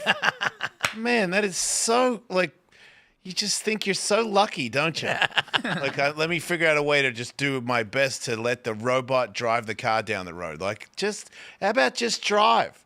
Yeah. I think it's because I'm old school. I think like I can tell like in the end it's going to be this thing where we all get in cars or drones and get, you know, we just look at our phone while we're going to one place to the other. And if you want to use a real car, it's the same as horses. Like horses used to take us everywhere. Now we go to special places to use horses. So I think in the future, because I have a stick, like I shift gears. I have a clutch. Like that's how old school I am. I hate battery cars. I like burnouts. I have to burn tires. That's my life. I gotta tell you, man, I'm ready to go just off the grid because my TV. I was just telling this story yesterday about how back in the day, and you remember this, you'd pull the little knob out on your TV to turn it on, and it was just instantly on channel 3 or whatever you needed to be on. You're like, I watch channel 32 in Chicago. You click the button, it's on. Yeah. Now I turn the TV on. It takes me 5 minutes because it's got to boot up. It asks me 5 times to update. Here's my point. I don't need autopilot if you got a horse. You know why? Because horses know where home is. You can drink on a So horse, this too. is actually a true story. They don't run into trees. Back in the either. day, if the guy who owned the horse was sick or drunk or was passing out, the horse would run home. Yeah. And it knew how to bring you home. You didn't need to press a button or click anything. It's just the horse. Yeah. Now we get these cars, and I got to do the work. Yeah. We've stepped backwards. Yeah. Because you can't let it drive you when you're drunk. Is it still? Oh, you can't. That's a funny question. Because you're supposed to be partly driving it, I guess. That makes sense. If you're a passenger, though, you know, you're allowed to be a drunk passenger in a car. You are. So I'm sure someone out there has bought a mannequin and sat it in the seat. It's so I mentioned this before the show too. I just feel like we're in the age of exploration, experimentation with these. It's gonna be a lot of deaths, a lot of people getting veered off the road because kids run into the street, or a basketball falls in, or the camera malfunctions, and it's like we are the testing grounds right now. I You just are don't the want to test be subject. lazy. It's lazy. Agreed. It's the same thing with like people. You know, like I'm trained. I'm ready to protect somebody. I'm also ready to protect myself. You know, like you're just sitting back, letting everybody else take care of it. I ain't going out like that. You know what I mean? Like a vending machine is never going to kill me, dude. And apparently they kill more people than sharks. But it ain't going to kill me. Guess what? Also, sharks not going to kill me, dude. If I see it, I'm going down there. I'm going to poke it in the gills. I'm going to put up a fight. I'm not just going to panic and swim away and give you my feet. Apparently their nose is like electromagnetically sensitive, and if you jack it, I thought about it, dude. Fact check, correct. Yes, vending machines kill more humans than sharks by do. falling on them, I assume. Yeah, I know. That's what I thought when I heard that. I heard this a long time ago, and I was like, how? But then I thought, you try to bang it and tip it to get stuff out, and then it falls on you. Oh, you're such a dumbass for like, why would you do that, man? But like driving, like if you drive a car, drive the car. You know, so here's another thing too. Have you guys seen the automatic McDonald's? No, Yeah, because they got an automatic Taco Bell now on Melrose next to my boxing gym. But like fully automated? Yeah. Because It's like an ATM. It's like a little corner place where it's just, and like an arm scoops the meat and everything. you just press the button and it comes out the slot. Oh, so I'm not You know talking what? about. I haven't got in there because I don't eat crap. In Chicago, I found a vending machine that had White Castle in it. Yeah. And it would cook the burgers and then open it and slide out like 2 fresh White Castle burgers, and they're delicious. Fresh, huh? And fresh. Well, actually, they were from that day. At noon, someone came in and put them all in, and then by 8, they throw them all out or something like that. Okay. There's also a pizza vending machine. I can't remember where it is. Have you seen this? We had one at my university and it lit on fire. But I'm not talking about the vending machine. Check it out. There's a McDonald's where you order by kiosk, and then 2 big arms come down, and then it like grabs the burger and then like puts it on the thing. How long until we get a lawsuit where someone goes to a restaurant and orders food, and as like the scooper is coming to like get the mayonnaise, it like accidentally swipes peanut butter and then puts it on the burger without noticing, and then the person bites it and goes. Oh, the peanut allergy thing. Yeah. The You weren't legal supposed to be here anyway. the issues with the legality is like in a car accident, it's always on the driver. So now it's on the company that owns the machines, and it would be the same with McDonald's. It would be on the employee that poisoned the food, not the corporation. But now it's going to be liabilities on the corporation. Dude, yesterday I started thinking we're going to see our first AI corporation now. It's about to happen where it probably already did. But AI runs the corporation. People will invest in it, and you'll use that money to pay people to do tasks. Yep. And it's going to be real fast. One of the biggest corporations on earth. Oh, that's a good idea. I'm going to make that right We now. need to develop corporate governance structure legitimately with Elon on X, because that's what he wants to do. I'm going to tell you something. Right now, it is theoretically possible with any one of these LLM APIs to write a script, or probably not a script, but a program that will continually prompt the LLM to give it tasks to file paperwork online. You should very easily be able to create a program that starts a business. And then who owns it? I was like, because whoever built the AI can't own that corporation. It's AI run, AI owned. It would be community. It would all be stock. That would just people would Well, just buy somebody stock. has to file. Someone Ronald could file it. McDonald. Maybe a owns McDonald's. What's that? Ronald McDonald. We'll file it in the guys. Michael Mouse would be very happy that you. Speaking said of that. clowns, No, just real quick, I was going to say, you mentioned the that came across totally Pointed at wrong. me for? Because I saw a Speaking of video. clowns, you pointed at me. He Point that cut me finger off. back at yourself, mustache I guy. saw a video of you mercilessly beating one. Beating a clown? Yes, Did I? Simon Woodstock. Oh, well, he challenged me to a fight. Okay, cool. That's where I was going. You messed that up. I was not pointing at you, calling you a clown. God, Oh, I thought that's where I was going. I was like, I better intervene here. I really trapped myself. No, I was just going to say that when my wife was pregnant, I was constantly reminding her to eat peanut butter. Is it really good for pregnant people? No, it's because I don't want my baby to be allergic to peanuts. Based. And then, because that's what they say, one of the things is it might be that a mother didn't have any exposure to peanuts or something like that. Oh, wow. We don't know for sure. But then when she was born, I was like, we should make sure we do allergy tests because you don't want to find out without like finding out the hard way is not good. But the good news is she is not at all allergic. Oh, I love peanuts. They're Peanut butter is beans. like the most. You know what the worst thing in the world is? The steakhouse at the casino in Charlestown got rid of their peanut butter and jelly Brussels sprouts. Oh, I like those. Those were good. Well, Sonic for a while had the peanut butter cheeseburger. That was interesting. I was thinking this is the time to protest. We're gonna do it. We're gonna get everybody we can to stand out in front of that steakhouse and demand they bring back the peanut butter and jelly Brussels Maybe sprouts. they can raise the price by 20% and add a really good peanut butter. The best. You have this peanut look on your butter. face, bro, but I'm telling you, peanut butter and jelly Brussels sprouts. You're analyzing my face about that? Yeah, you look like you don't believe me, but I do believe you. I'm just contemplating whether I like it or not. I don't really. Brussels sprouts are not my favorite thing. fried in butter. Yeah. And Okay, then- but you know what's better? Just fry the butter and put peanut butter and jelly on it. Why you got to bring Brussels sprouts into this? Like that's the only reason they taste good is because of everything else that's on it. That's true. Right, it's And now I laundering. don't want to eat them. They put bacon on them, and I'm like, give me the bacon. Yeah, that's pretty good. Yeah, to be fair, it's like it's a mass that you can chew on as you taste. It's really like a minty, almost like hops. Like hops. Yeah, if you eat them raw off the vine, they're like hops. But wait, you eat Brussels sprouts? Yeah, I raw used off to the buy vine? them, like a big thing of them, and there's all these balls, and it sits there for a week, and you just pull one off and chew on it, and it's He's weird. Yeah, it's no, like I'm kind of catching this. like cabbage, kind of. Also, ew. Yeah, it's just health, just medicine. I treat it like medicine. Okay, well, I agree to that because I definitely eat things where I'm just doing it to survive. I don't eat it because it tastes good. But the more you get into that, the more you don't need ridiculous food. You know, like when you get, I'm older, man. Like when you're 20 and you drink, and you're 50 and you drink. This hangover is like a level where you're like, holy cow, man. I don't know if I'm gonna make it through the day.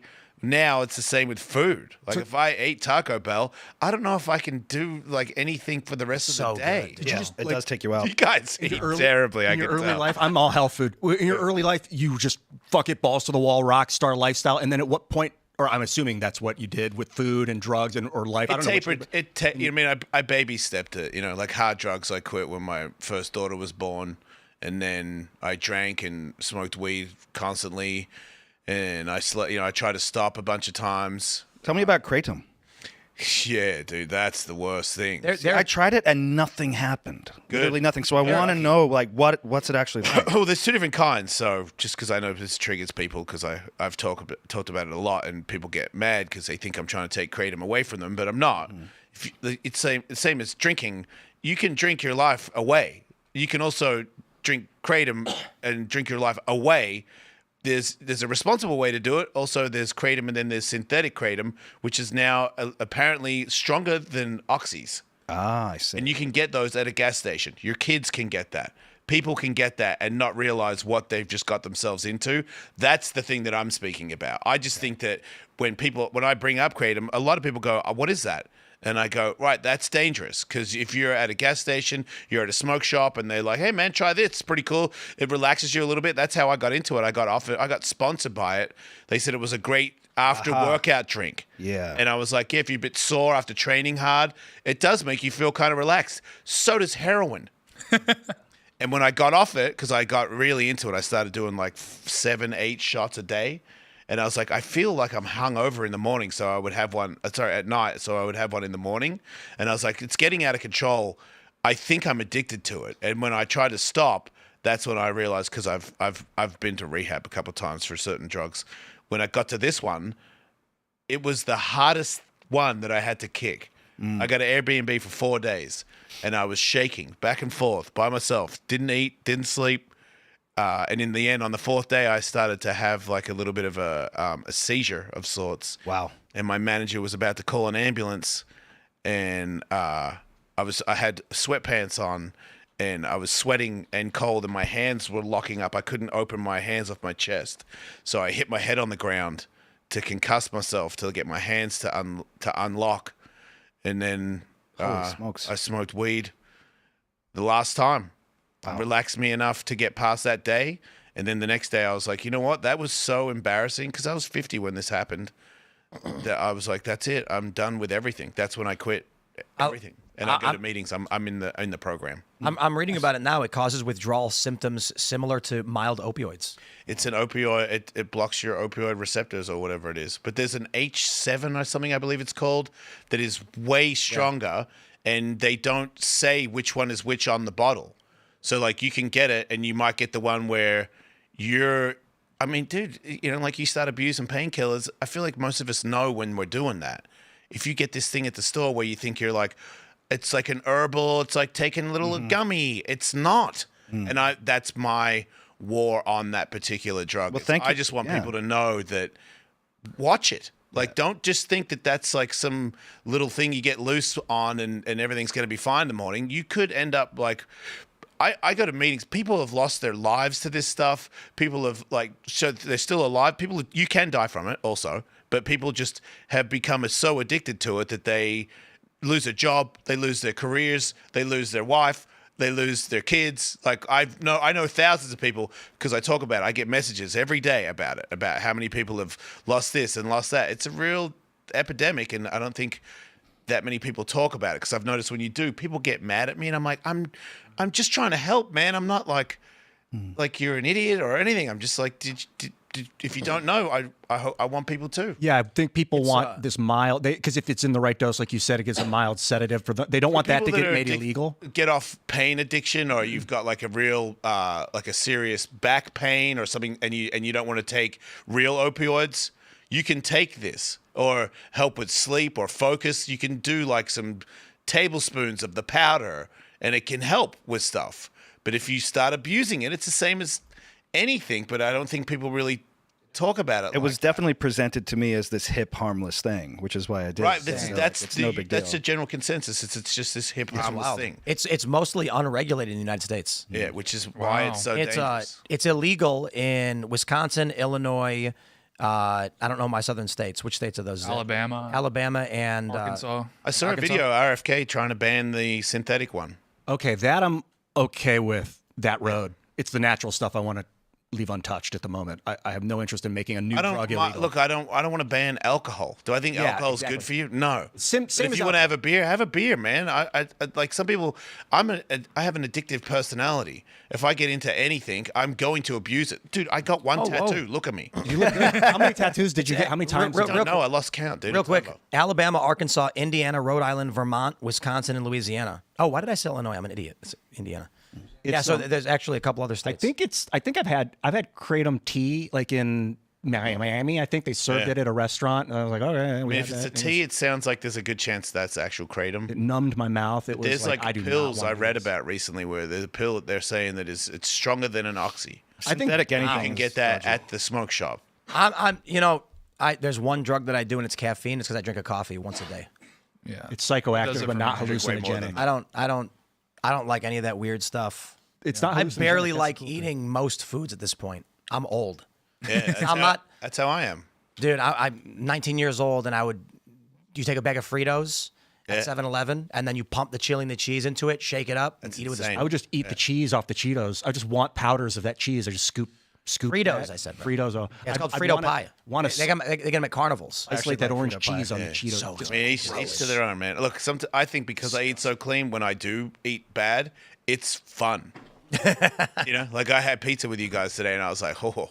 Yeah. Because I don't usually do that. It's that sugar, that refined sucrose. I posted that it's the most insidious drug because it's not that. People go a little too hard on the sugar. You might be right. It isn't good for you for sure, but it's like I see people saying it's worse than cocaine. I'm like, no, dude, cocaine is worse. Trust me. Cocaine's more acute, but sugar is chronic in its addictiveness, and it's I think legal. people that sit around doing nothing and having sugar every night, that's like it multiplies it. If you work out all the time, you skate or you lift weights or you train in the gym, you can eat a cake and wake up nothing happened. Your body burns it off. It's just most of us are working all the time, driving all the time. We don't have time to like do crazy exercise and sweat out a t-shirt. Like it's a rare person these days that does a certain activity where their t-shirt is drenched from whatever it is. Like I do that. And now at 53, if I do that and I don't eat right and I don't stretch and I don't ice myself, I can't walk the next day. You soak in the tub? I have an ice plunge. How is it? We have a hate sauna. Oh, really? It's one thing to do it for a TikTok video. Doing it every day or a couple of times a week, I hate it. I hate being in it. Have you ever done like we get NAD done and we've gotten stem cells before? Twice. I've been to BioExcel in Colombia. I've had it twice. I got a half knee reconstruction. It works? I've broken over 50, 60 bones. I've been knocked out 35 times. I got dead man's ligaments. I've torn. I've got 2 ligaments left. Both my MCLs are gone. I have PCLs left. But they can regrow that, can't they? It's not exactly like that. Stem cells doesn't regrow. It reduces a lot of inflammation and it can regrow some stuff. But like if you snap off your MCL like I did, you can't. I had to get a dead man's MCL put in, and then I got stem cells on top of it, and it tightened it and grew more stuff around it, so it was more supportive. Wow. I used to be one of those guys when my shin would rattle in my knee. I would do it at parties, and people would go, "Oh, that's gross." You got the cadaver in there? Yeah. Do you know how the guy died? And Kevlar. Did they tell you how the guy died? No. Why not? I don't know, because I didn't ask. You wouldn't want to know? I don't care. I would want to know. You know, they can use graphene as a tether. Oh, here we go. Yeah, they did it with mice. They severed a mouse's spine, and then they ran a graphene tether through the severation point, and then injected, I believe it was stem cells, or they just allowed it to regrow itself. I don't even think they used stem cells in that instance. This guy talks about. So rather than putting like a dead man's ligament in, you might be able to, in the future, maybe they can use like a substrate to guide the regrowth of the ligament, but I don't know. Just a thought of that. What did you just say? There's a material that they use to regrow body parts. Okay, now hold on. Hear me out. You can never regrow these. So this dude has been obsessed his whole life since he learned about something called graphene. Graphene is what is it? It's a carbon. Yeah, pure carbon. It's hexagonal. It's a hexagonally latticed single layer atomic of carbon, and it's. They say it's got these amazing. They're putting it in batteries now, so the batteries charges faster. Yeah. All I know is this guy wouldn't shut up about it, so I bought stock in a company, Yeah. and I made $100,000. Because it's working now. Or No, just because like he wouldn't shut up about it, and I was like, okay, I'm gonna find a company that makes this, and so I bought a bunch of shares in it, and it's been a few years, and my stock is up like 100. You're saying not right now, but in the future, I could put it in my leg and it will regrow tendons? Possibly because it's pure carbon, your body would synthesize it. It may be, yeah. Possibly and maybe. That sounds good. This guy I could ask also a chemist about it. busted into my studio room like Kramer and Seinfeld, telling me, Tim, you gotta buy Palantir. And it was at like, what was it, like $30 or something? Or Oh, it was at like 13 at that point. $13. And I was like, Ian, what are you talking about? And he's like, Palantir, dude, you got to buy stock right now. And I was like, dude, you're crazy, bro. I'm working. And he was like, okay. And that's at $150. Here's the thing about investing. I was thinking yesterday, well, you guys were talking about that yesterday, is the ethics. Because if you just, or I'm not going to invest in the company because I don't agree with their ethics. And then that's the company. But you know that's the company that's going to make money. You lose at investing. You can't make money on the stock market. You have to. Occasionally it'll align that your ethics align with the company that's going to make the money, but often it's like, but at the same time, Palantir is like American spy tech, and there's more global spy tech, like Chinese spy tech, that we're kind of going up against for the next world war. It's going to be a spy tech war of perception. So Palantir might be our best ally, like the guys that built the atom bomb. I'm glad they were American. So maybe we can make Palantir the best spy tech and actually preserve American republicanism. No, I think we're talking about these Tesla cars and all this other weird shit. I think we're fucked. I try not to swear. It just comes out. But we've been screwing around with AI music more and more and more. Yeah. And our buddy Andy, who works here, he didn't believe it. He's like, no, AI is bad. And then today he was like, dude, I started using it because Suno rolled out their latest update. I'm telling you, man, I have these naysayers telling me like it'll never be human level music. Nah, I guarantee you that even the songs we put up now, the average person's going to be like, I had no idea. And I can tell you this because we've been playing some of the songs we've been working on. What we've been doing is I'll write a song on my guitar, sing it into my phone, upload it, and it will finish the whole song in 10 seconds. And then several of our guests come in and they're like, "Whoa, who is this?" And I was like, "I just made it right now." And they're like, "It's you." And I was like, "I literally just uploaded this it took me 5 minutes to do." You like that. And he's talking about AI corporations, automated fast food restaurants, humans. It's going to be like Wall-E. We're going to be big and fat, floating around in chairs, Well, maybe eating burgers. Some people, but the one thing it'll do is reduce slave labor because the artificial intelligence will be able to craft factories that do all that rote labor, a lot of that rote labor for us. So the competition with China is going to be like, fuck their slave labor. We got AI building our stuff. You will too. And then it's about what you said yesterday, Tim. I fully agree. I love this. We're going towards a creation economy where your thoughts and your willingness to propel those thoughts are going to make you famous and well-loved and goods receiving. Like if you give the idea to the AI first, the AI is going to make sure you get compensated for it. Tim, you think it could make music of today because music of today is weak? No. Because I don't feel like AI, this is going to sound old, but I don't think AI can match Bob Dylan. I disagree. Like his first. There's a few. I do understand understand. there where like that's soul. I do understand the argument. I just think that Like, can you do a Cardi B song? Sure. it could do Dylan. It's big words. I bet. So here's the thing. Right now, it's Have you? what we've are you seen. are you a Dylan fan? 50-50. Like You don't of really course. know his whole album. No, his of whole course body not. of work. No. I mean, there's some songs, dude, where his lyrics, I'm like, how'd you do that, dude? So right now, He doesn't even know. I will say this. He says he doesn't even know. He's like, I don't know how that. Well, I think I know the interview that you talked about. You know who he said helped him with it? Who? Satan.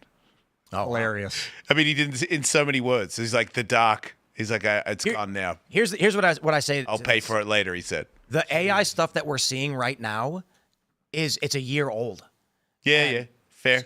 And because you never know how much better it can get. Right now, no, but in the future, it's only been a year. Sure. Okay. 1 year ago, when we were using there's Udio and Suno are the two like prominent music generation AIs, and it was novel. Like Richie walks down the stairs and I play a song and it's like Richie Jackson skating down the street and he's like, what?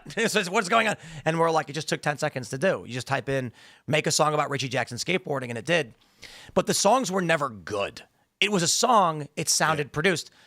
They rolled out 4.5, and we are sitting here dumbfounded how psychotically good this music is. You can insert your own songs, which is the big difference. And it'll make, you'll insert just a rough cover of you playing acoustic guitar singing, and then it'll create a full band artistry, and it'll pump hundreds of them out for you. You'll just keep hitting generate, change the prompt. No, make it big ballroom orchestra. Generate. No, make it a country song. Generate. And it's I'll just put it like this. Full, awesome sound, but it's not consistent vocals. It's kind of like, right. The soul is missing. You got battery cars that can take off quicker than engine cars, but they can't do burnouts. They don't have the feel. You know, it's like I'm with you. AI can do this stuff where it's like vinyl music. Like, I don't know. I'm not old enough to understand that people are like, dude, CDs, vinyl is where it's at. I'm like, really? I can't. This one's been remastered. It sounds really good. No, dude, the whole thing about the vinyl. I'm like, okay, I get your argument. It's the same as, like, I forgot what I was going to say, but there's like this core, like Pantera. Like an AI matches Pantera. You can't do what Dimebag did. You can't. Even the mistakes that he did in it is the best part about it. That's true. It can't have the errors that make it human. Right. What I will say is I agree with you on, we got this smart TV out there. We got this monitor up here in the studio. People who are watching online they don't know that we have a gigantic TV so everyone can see that, so people in the room can see our news stories. I would much prefer if there was a knob for volume that I could pull out to turn the TV on and it would just turn on. Yeah. We talk about how great technology is, but I'm going to say it again because I know everybody agrees with me. You turned your TV on and it said, would you like to update? And you put no. And you've got to click 4 different updates every single time you want to open. I know this because every TV we have does this. When you turn those smart TVs on, it's like, would you like to update? No. Would you like to update your remote? No. Then you open the YouTube app. Would you like to update the app? No. Would you like to update your TV software? Stop. I will punch the TV. My point is, everybody still bought the TVs. Yeah. So I think you're right largely that there's going to be a lot of that human element missing, but everyone's going to adopt it out of convenience. But you're seeing a correction in the vehicle market. Like people are demanding analog. I want to touch buttons. I want knobs. I'm sick of the big screen down the middle. And these companies are actually throwing out these mock sketches, and people are in love with it. Well, here's the thing: like driving my Tesla versus my Honda. In the Honda, I can be looking straight and I can feel the buttons. I know which one is AC up, AC down. I know which knob does what. On the Tesla, it's a flat screen, so you have to look at it, and then the car yells at you. Yeah. And like electronic locks that you can't get open if the battery's dead, windows that don't roll down if the battery's dead. Have you ever seen those videos where the guy's like, my phone died, so I'm locked out of my car? That's insane. See, I think there's a feel. You know, like when I race cars, you feel the car with your butt. Yeah. And if you don't feel a car with your butt, you don't care how it drives. Like if it drives in a very relaxing, comfortable manner, you're satisfied. It's the same as a car, like my friend Tony Hawk, yes, name drop. He loves the battery car, and he's always like, dude, this thing takes off so quick. And I'm like, I get it, and I'm very happy for you. But to me, I'm old school, and there's a thing with the clutch and the way it takes off and feeling the rubber starting to break free, and you back off just enough so it doesn't break free. Is it more effective? I don't care. I care about the feeling of it. And it's like digital music. I'm not saying it's bad. I'm just saying, like B.B. King. Like the way he played guitar if you're there and you're watching him, the sound of the pick hitting the strings, you can't do that. But if you don't have that ear, because in the end, these people that did hear the original sound of that, they'll be gone. Yep. So the AI sound what do you have to match it up against? You'll be very satisfied. It's like in The Matrix when he says, "You ever wonder if the reason robots can't taste, that's why everything tastes like chicken?" Wow. Yeah. So Yeah. the AI. Here's where I agree with you. Sitting in that room, listening to a live performance from Bob Dylan, will never be recreated. No recording will ever capture that. That's what I'm saying. The AI can only be trained on the recordings that we have. So what's going to happen is you're going to ask the AI to create what sounds like that live performance, but it will never be able to capture it. It will just be a skin suit being worn by the machine. Right. And there's a feeling that it's the same with horses, man. There's a feeling that you think you know, but you don't unless you're in it. Yeah, acoustic vibration, literally, because the binary of digital makes it so you're either hearing a 1 or a 0 pulse. You're not hearing the fluid analog sound like you would in a room. Dude, whale sounds. Like, I just saw something the other day where if you're in the water with the whale and they start talking, the water vibrates and you vibrate in the water. That's true. Yeah. Piss off, AI, with your stereo system. You ain't matching that, dude. Unless they start communicating with that, and we won't know. They'll be having a conversation where we think they're having like a topical conversation about the weather, but they're actually transmitting vibrational data, and we'll be like, we can't even perceive it. But that's how the AI will communicate with itself. Well, allegedly, you can get killed from a sperm whale click. If you're Really? close enough. Yeah, they say it can be fatal. They're breaking the sound barrier. I don't know. It's just a big acoustic wave that comes at you, and it can rupture your organs. Allegedly. What if they use that as a defense mechanism? You do know, small Ian, animals. You do know that if you get hit in the chest at the exact right moment, your heart stops. Yeah, it happened to the safety for the Bills. Really? DeMar Hamlin. Yeah. He got hit with the helmet. It's a very specific time, stopped his heart. And it can start your heart. Did they save him though? They saved him, but he was dead for like 10 minutes. Whoa. And it was 10 minutes. Yeah. DeMar Hamlin, DAMAR. Was it completely normal after that? Yeah, he actually came back and played for a few years. I don't know if he's still in the league, Dang, but the thing is, it happened during COVID, so there was obviously some connections there that people were making. There was it's a thing. but It there happens was to baseball players a lot too. There was a kid playing like in Little League, and he got hit in the chest at the exact right moment by the baseball, and it shut his heart off. Yeah, I don't like the that boxers a information. lot too. I knew a kickboxer it happened to. I used to That's box. crazy, dude. Yeah, I wonder what, because you can start a heart with that same pressure. Exactly. Yeah, wonder what but there's just it's I think it's in between beats. There's a millisecond gap where if you get hit right in that spot, Oh, yeah. it'll stop your heart. DeMar doesn't play. I remember the story. I Yeah, think DeMar we Hamlin. It was a covered big deal, and it was Yeah. like right during COVID, so it was a big debate. Everybody was. And they said it was a stunt double when he came back Yeah, out. right. Well, that was weird though, to be honest. It was a little weird. He's like covered up, and he's like going like this, and you can't see his face. yeah. I was like, what is this? And he turned out to not be a very good player. So everyone was expecting this big comeback, and then Bills fans were saying some really nasty stuff about him. But Yeah. bless him. Bless him. But you know, there's going to be something really weird that happens when all of our movies and entertainment and everything, like, hey man, look, we predicted this, and I'm going to bring it up again. I'm predicting what I'm going to call they're going to call it like Disney X or like Disney Experiences. Disney World. You call it Disney World. I said the same thing. They'll call it Disney World, and that'll be the AI It's realm. an app, and you're gonna open. So there's Disney Plus right now, right? And you got all your movies in it.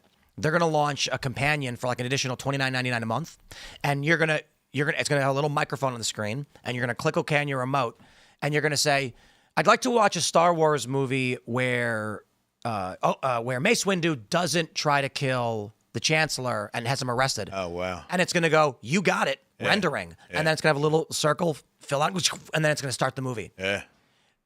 And I don't know how long it's gonna take to do that. Maybe a couple years. But Amazon just invested in something called Showrunner, oh yeah. which is an AI service that is a company that launched specifically so that you can AI create shows. You literally just say, "Make me a cartoon comedy about a detective who has a sidekick who's a giraffe," and it's like, okay, and it's Can you like tell it? Use Ian Crossland's online persona to figure out what kind of humor he likes and make it that kind Probably of humor. not because of copyright stuff, but this is it. And right now they're telling everyone to join their Discord so you can bring your stories to life. Amazon just bought this like 3 days ago or something. I don't know if they bought it, but they invested in it. Okay, I kind of want to also. I've been talking about this Join. technology for a couple of years. You join, you go into this. Look, man, who's going to want to watch? Think about it. It's like, hey, do you want to go see the movie? Which movie is it? It's the new Mission Impossible. I don't know. I can't stand Tom Cruise, man. I'd rather watch a Brad Pitt Mission Impossible. Okay. Do you want to go to your house and watch a Brad Pitt Mission Impossible on Showrunner? Okay. Yeah. That's what they're going to do. Oh, so people will be compromising. Here's my prediction. My prediction early on was that what's going to happen is you're not going to go to the movies anymore. You're going to follow creators. So my boy Andy, for instance, who does Booney stuff, knows everything about Final Fantasy. Amazing guy, by the way. So what happens is these companies don't have the diehard fans like him. He's like the comic book guy in Simpsons who goes, excuse me, actually, the second rib was hit twice and made two clearly distinct noises. So he can go into the AI and say, no, the new Final Fantasy game needs to be like this with this story. And then what's going to happen is these people are going to go online and they're going to be like, dude, have you played Andy's new game? It's amazing. They're going to follow him on Showrunner, and then they're going to look at the shows he conceptualizes, and that's what they'll end up watching. And we're already starting to see it because on the Suno app, you AI generate songs and then choose which ones to publish. And then people will follow, like, comment, and share your account and your posts as if it's social media. That's happening right now. Yeah. And there's a song on Suno with over 1 million streams already. And it's like an electronica song with like a synth female voice. In the past week, it's got like 1 million hits. Dang. It's getting crazy. Somebody AI rendered a fake video game, got 30 million views. It was 5 seconds of just like first person, walking through a forest. And it looks like a hybrid between a 2D, like a 2D and a 3D. So it's like, it looks like there are frames like a cartoon, but it's 3D as you walk. And it got 30 million hits before people realized it wasn't a real game in development. Someone just AI rendered a video. I mean, I'm looking forward to it because I've complained about the jobs economy for a while, the way the Federal Reserve had us set up. You dig a hole, you fill the hole up. We'll make sure you both get paid with our money that you pay us back at interest. It's a Ponzi scheme. They've kept people busy with jobs and brainwashed them to think that's the only way to procure, settlements is through jobs. But we're in a transition economy. It's never going to go away. Like, dudes are still going to be plumbers. Maybe we'll make AI snakes that can get in and do all the manual labor that dudes, electricians, and like. But for now, those things. But it's the creative minds are being, I guess I don't know what you would say, relevated or elevated right now, and that's awesome. I love that about society, that we could make robots do all this bullshit. And now for the cherry on top. What's that? The cherry on top is Neuralink. So you can do it all in your head without thinking. So we need to build a corporate governance. So that you can put the, it's not going to be, it's going to be wireless. We're already in the world of wireless tech. Once you get the Neuralink implant and it can write to your brain and read from your brain, you will simply just connect to the Wi-Fi on your brain, and you're going to be like, it's not even about watching movies. You're going to be like, me and my friends, it's like you're gonna go to your friends and be like, it's gonna be psychic, by the way, because you're gonna be on X in your brain, and you're gonna be like, hey, you guys want to go to the movies? Sure. And you're gonna zonk out, and all of you will instantly, you'll instantly be experiencing being in an AMC theater, buying popcorn, and the best part is you can eat whatever you want nonstop, and you're gonna be like, I want a big thing of popcorn, splash the butter, the caramel, chocolate chips. I can eat whatever I want in this fake reality, and then you go into the movie theater and you get the movie theater experience. It's all in your brain.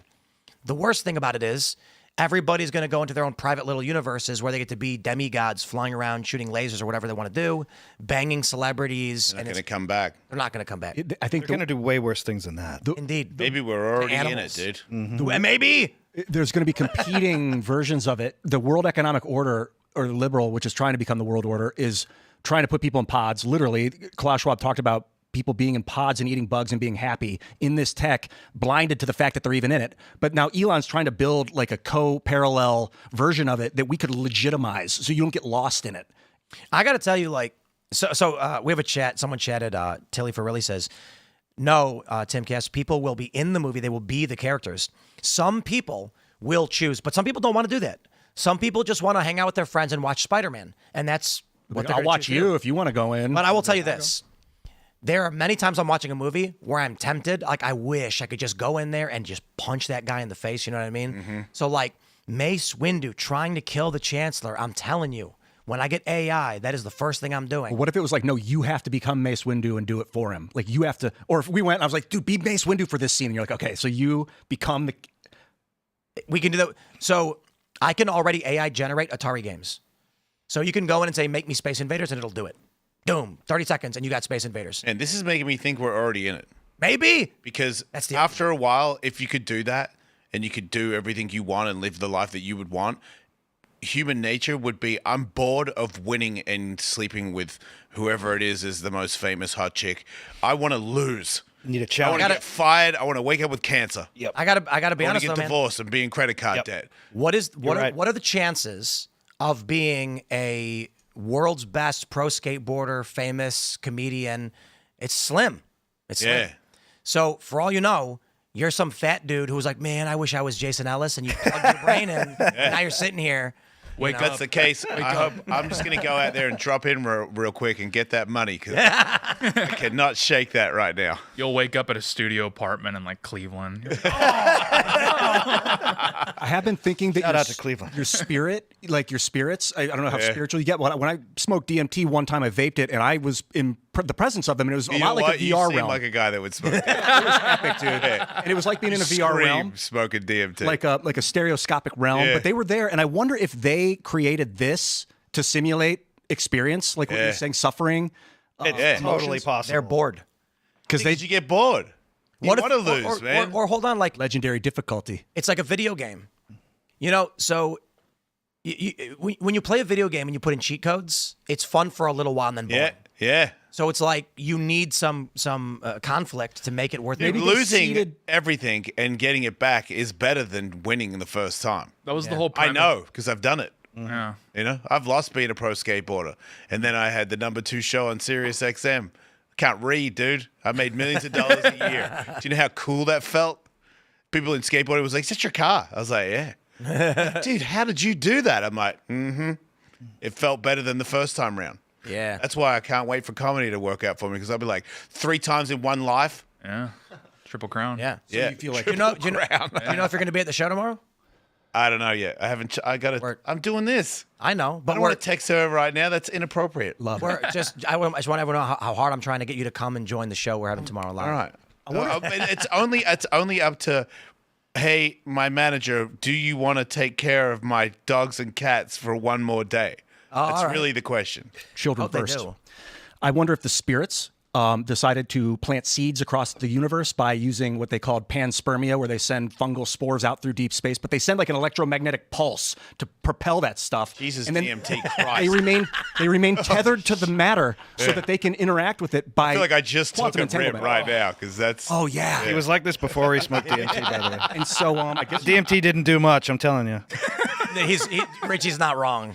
it might be man. entangled to the photons that are passing through our Oh, bodies. man. Yeah, you just shove Causing it the off. heart to beat. Yeah. Because I was like, how would a spirit of high frequency be coupled with my physical matter? Didn't seem right. But maybe they're entangled with the light that it hits you. You know what's funny about all this though, and everybody's laughing. No more coffee for you, all right? But here's the thing, dude. I gotta Here's the get to thing. sleep. That's why I talk about how I bought the stock in that company that does graphene and made a bunch of money. Because we're probably the chattering monkeys laughing at Ian, and he's right. Yeah. The spirits are laughing. Worst part. I think they like that I'm talking about this. If they're real, they seem to be. They really like that I'm making a deal out of it. That they're bringing it up. Yeah. I mean, it's a weird thing that when you believe it, because I was not a talented athlete when I was a skateboarder.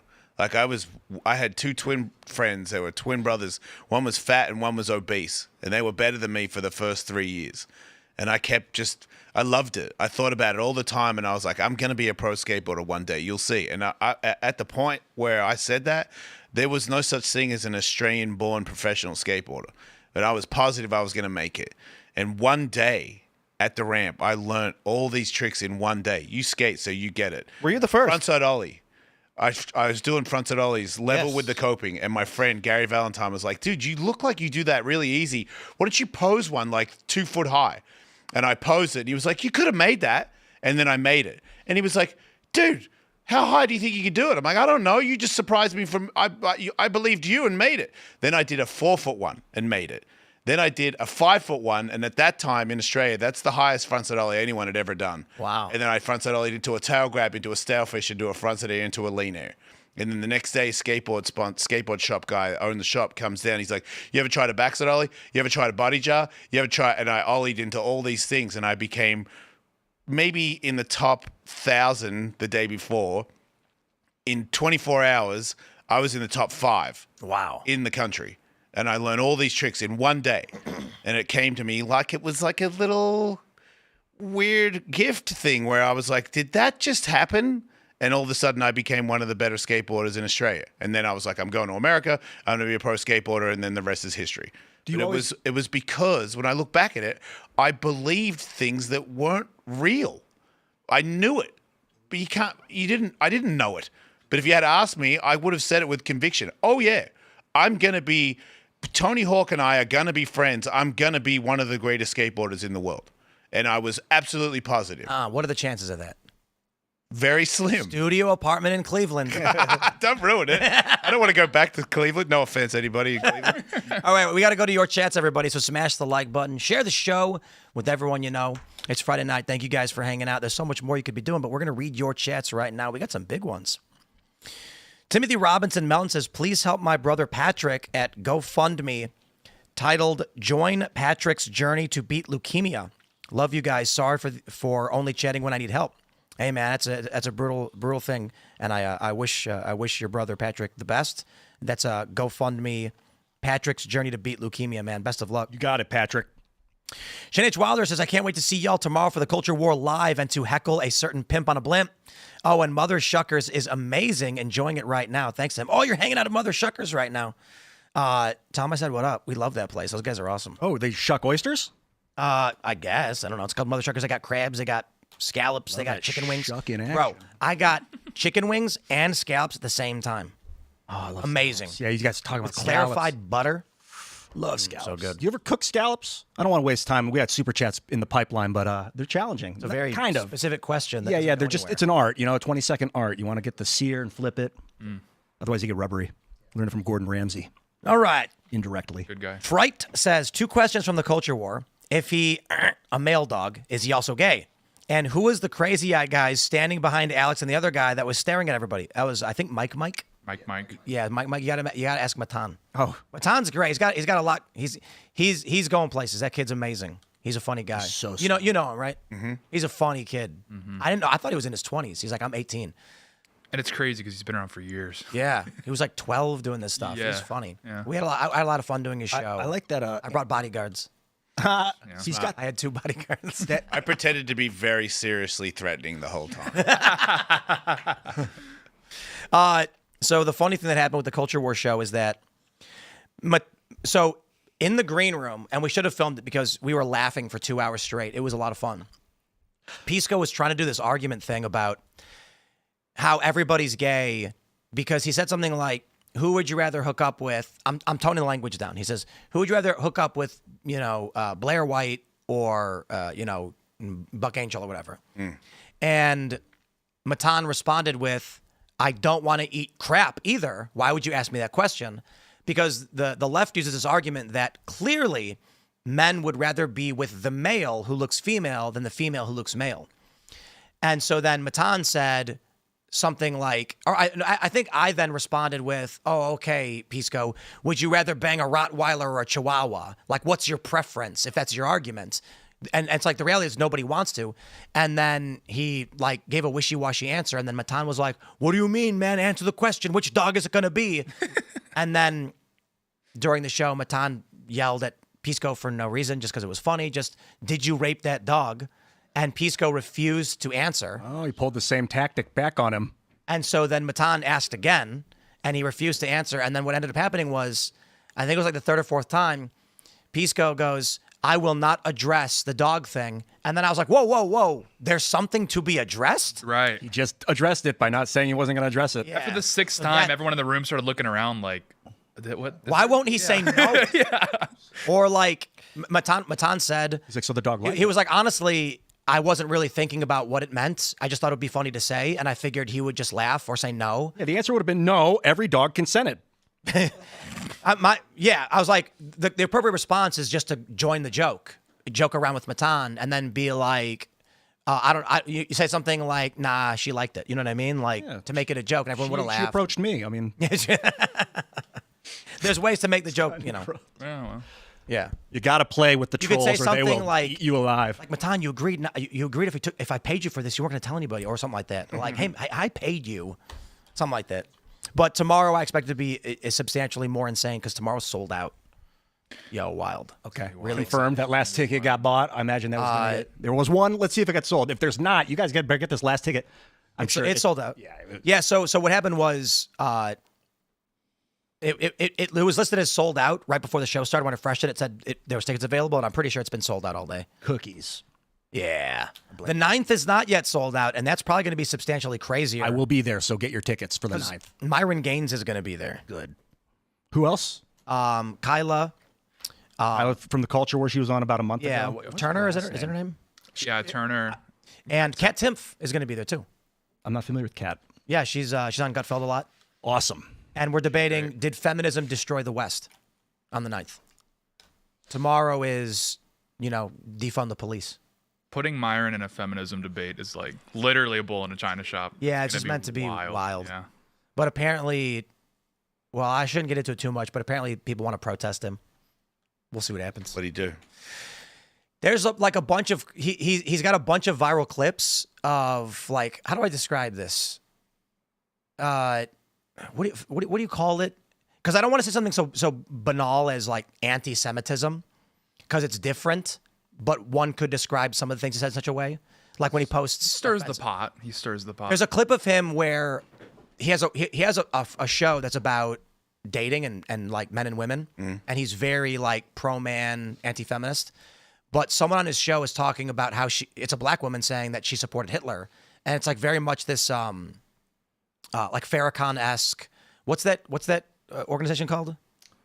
The Nation of Islam? Yeah. So it's like, this is very prevalent among a lot of black people who are, part of that circle or whatever.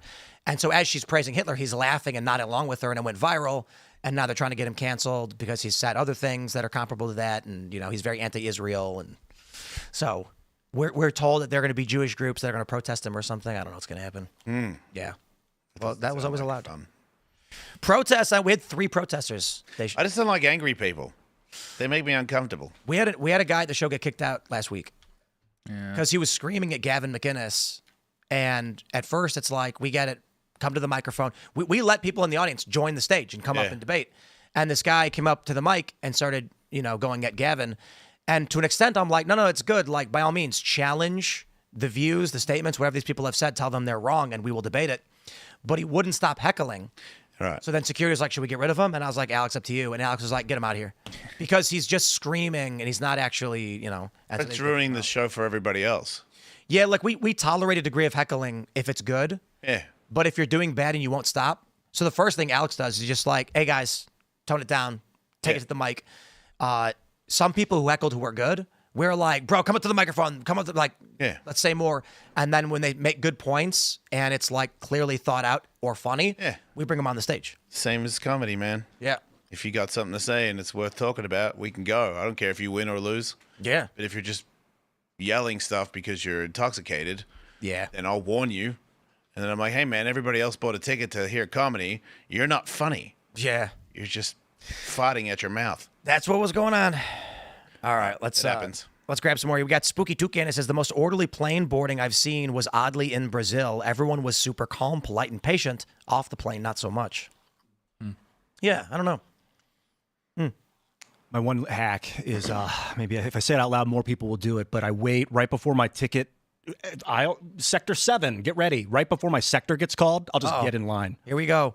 Rue Actual says, in all caps, I just unsubbed and canceled my years-old Timcast membership. F all of you, especially producer retard that doesn't know F all about actual dog attack stats or what pit bulls were bred for. I told you, man. I told you. All right, well, I'm just I win. I told you. I Googled it and then read what Google said. That was it. Yeah, I win. I'm in your head. I win. I think your dog is biologically attacked. He's an animal. This is the nature of like doing podcasting. It's that like you have to have the lowest common denominator of opinions to get the maximum audience size, because at any point anything you say might cause a cancellation or something. And so the question we ask is this: how much does the average person care about the topic of pit bulls? Not at all. Not at all. Yeah. I don't. To care. those who have pit bulls, how much? A great deal. Excessive. Yeah. And they're going to be on the side of defending pit bulls. So the equation is simple. There is no reason to talk about the issue. That's how most podcasters operate. They'll be like, I am not going to say anything about it because there's no new memberships to be gained by pointing it out. There's only old memberships to be lost because people get very offended at what they care about. These people are so sensitive too. I mean, it's crazy. I understand not wanting your family to be ripped away from you, with their dog. Sure. But selectively breeding those things out of existence, I think, is a much more intelligent, safe thing to do for the species of humanity. Yeah, I don't want wolves roaming around either. I think pit bulls should be treated the same way we treat anything, literally anything. You're allowed to have a gun. Just Wait, you don't want wolves roaming around? No, it's the same thing. I don't want to breed wolves into I existence. do. You Yeah, do? I do too, I heard they did it in like Montana or in Colorado. Well, The farmers were like, stop. Yeah, the cities voted to release the wolves, and the farmers were like, "Why?" And then they just started eating everything. 20,000 Okay, years right. to Okay, get rid of I'm gonna make this pit bull point. This is important. Okay, when I hear a story about a guy who accidentally shoots himself, we all go, you needed better training with your firearm. That's like, you made the mistake of doing this. It's a tragedy, whatever might happen, but you're allowed to have guns. I feel the same with pit bulls. If you have a pit bull and it gets off the leash and kills somebody or mauls somebody, I see that no different than somebody is now liable for that attack. Same if you had a gun and misfired and shot somebody. So I don't care if you have pit bulls. If you have a gun, though, run around, if you have a gun and you wave it at someone's face, you'll go to prison. But if someone's dog, pit bull, comes off their leash and charges at you, they don't get arrested. Like, come on, it's a deadly weapon. Yeah, I'm then you'd be like, "Did you find charging at me?" Like it's trotting towards you with its tongue out, but still, you don't know if it's going to go for your ankle. Whoa. A pit bull running towards you and asking for a pat, I'm not going to call the authorities into that. I've seen dogs snap. Well, that's two different things. Yeah, and to be honest, if a pit bull runs over and bites you, that's different. Also, same rules apply if it's a German Shepherd. But I've just seen dogs be all happy-go-lucky, and then they see a piece of food. They see something they think is food. They think it's a rabbit. They go nuts. Wait, any dog? No. Well, I've just seen it happen with dogs. Yeah. Well, so should we ban dogs? No, but you shoot them like deadly weapons, the big ones. Literally, physically deadly weapons that you can go to jail for brandishing. Yeah. Well, I feel like I didn't understand what you're like. If a pit bull's around and he's running around and he's happy, fine. If it's off the leash, in a city. Yeah, but If no it's not dog doing can have a anything. leash. It's fine. They have leash laws in most I think cities. just having it off leash is like brandishing it. Oh, I disagree. Firearms can't run around. Well, I mean, I don't think any dog should be. I think there should be leash laws in cities. I'm more worried about if you got a little dog and your pit bull's off the leash and the little dog runs up, because little dogs are dumb. They'll pick a fight with a German Shepherd. Oh, yeah. And then they'll get eaten. Yeah. And now you got like I don't care who's in trouble. Like I don't want to watch some dog get eaten. I don't care who owns who. It's a sad state of affairs if that happens. So you should keep your dog on a leash. The end of that. But if it's look, man, I got. All right, let's grab some more. We got Isa says, "I'm sorry. When did the culture war become a show about crimes against dogs?" I'm sorry. When did the culture work become a show about crimes against dogs? I think last Friday. Hey man, last people love their Saturday dogs, bro. Yeah. Kieran the today Meat it went Man live. says, "I live in Austin and saw a Waymo at an intersection turn left from the center lane with a car next to it in the left turn only lane, not just Tesla." Read Bro, the warning signs, okay? Waymo, when I was in LA, dropped me off on the side of a main road. It just pulled up. Hey, I've had an Uber driver do the same thing. Fair. Just But saying. Here's the thing. Uber driver, you go, "Hey, buddy, keep going. I'm not getting out." Yeah, good point. Waymo, it goes, "Please exit the vehicle." And I'm like, "No." Yeah. I'm like, "You pulled over on the side of a main road. There's cars driving past us. That's insane. Just pull in the parking lot. What are you doing?" It wouldn't go to the address for whatever reason. I don't know. Yeah, they haven't figured it out yet, dude. All right, let's grab some more. Interstellar Reaper says, "Tim, I'm deathly allergic to all nuts, especially peanuts, because my mother binge ate peanut butter." You have it backwards. "My mother and doctor told me this. Don't let your wife peanut butter."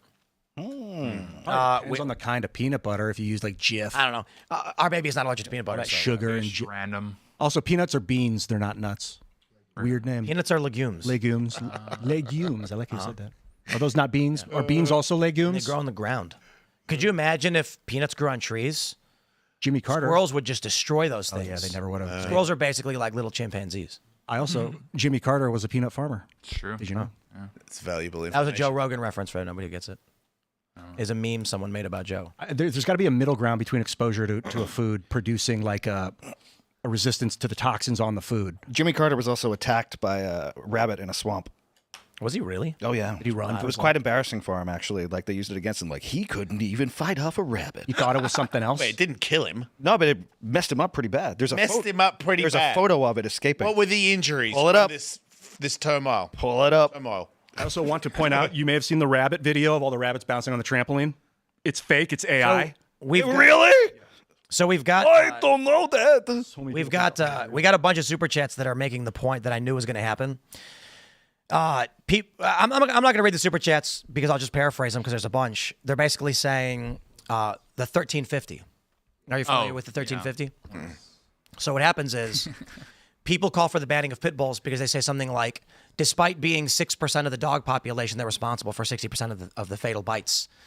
And the 1350 is a often cited race realist stat where black people make up 30% of the population, but are responsible for 50% of violent crimes. I mean, and then the funny thing is Ben and Jerry's actually ran it on their X account, and I was like, because the progressives and the race realists largely agree on the issues of race as it pertains to social. Humans have reason and logic. Dogs don't. So maybe they have some level of reasoning, but you need like grammar and logic to have basically. So they don't. So dogs that aren't human, like animals that aren't human, it's another conversation completely. It has nothing to do with humans. We're talking about wild animals that have been domesticated. I know humans are kind of like that. I would just like to say before we leave the show, pit bulls are the best dogs anyone's ever had. I love pit bulls. And I think people should be allowed to have pit bulls if they want. I do mean that seriously. I think you're just responsible for your dog. I don't like the idea that it's like pit bulls are dangerous. You can't have them. Guns are dangerous too. We can have them. You can have your pit bull. Just you're responsible for what your pit bull does. I got no beef. I know a lot of people have good pit bulls and love them dearly. So please become a member at timcast.com for many years, as we stand here and celebrate the wonderful nature of the pit bull and how they're great dogs. I stand with pit bulls. They don't. It's Friday night, everybody. Tomorrow. I can go to your show. You what's up? I can go to your show. You can go to the show. Let's go. So here's the best part, right? Because it already sold out. You're basically just telling everybody they're getting icing on the cake. There you go, everybody. Icing on the cake is coming. Right. All right. So tomorrow's going to be an amazing show at the Comedy Loft. We got Michael Malice, Richard High, Jason Ellis, Alex Stein, myself, and you guys in the audience. Ian will be joining us. No, not tomorrow. Next week. Oh, on the 9th. Oh, okay. On the 9th, I'll be there. Get your tickets for the 9th. Make sure you lock those in. Yes, and helping MC and all that good stuff. Other than that, follow me on X and Instagram at Timcast. Thanks for hanging out. We're back throughout the weekends with clips. Jason, do you want to shout anything out? Tour dates, thejasonellis.com. I have a clothing line there as well. And then the Jason Ellis Show, it's a podcast. It's free. And then I do a Patreon 3 shows a week. It's patreon.com/EllisMate. I am Richie Jackson. You can find me on Instagram at TheFeach, TheFeatch, and on X, TheFeachX. Thanks for listening. Oh, wait. Yeah, my Instagram's at Wolfmate. You can see me shredding a rail today. I'm going to post it right now. Right on. If you want to argue with me about pit bulls, at Real Tate Brown. Wow, you are on crazy. Twitter and Instagram. I just want to know I am not affiliated with him whatsoever. Do not message me about it. I have a golden retriever and she's lovely, so we can compare dogs, we can compare crime statistics. That's why you hate pit bulls. So you got the worst dog ever. I love everything all the time. Everyone is right all the time. Everyone. Become members at timcast.com and join our Discord server. Wow, that is Thank genius. you for being my friend. Thank you for being so supportive. It's really awesome to see you and to be here with you. Saying that stuff makes people like you, so keep saying stuff like that. And you guys have a great time at the Culture War tomorrow, man. Sounds fun. Sold out show. This is going to get wild. It's Angry Cops and Michael Malice, but you already know that. Have a beautiful night. I'm Ian Cross, and I'll catch you late. We will see you all tomorrow at the live taping of the Culture War. For everybody else, it'll air on Friday of next week, and we'll see you all then.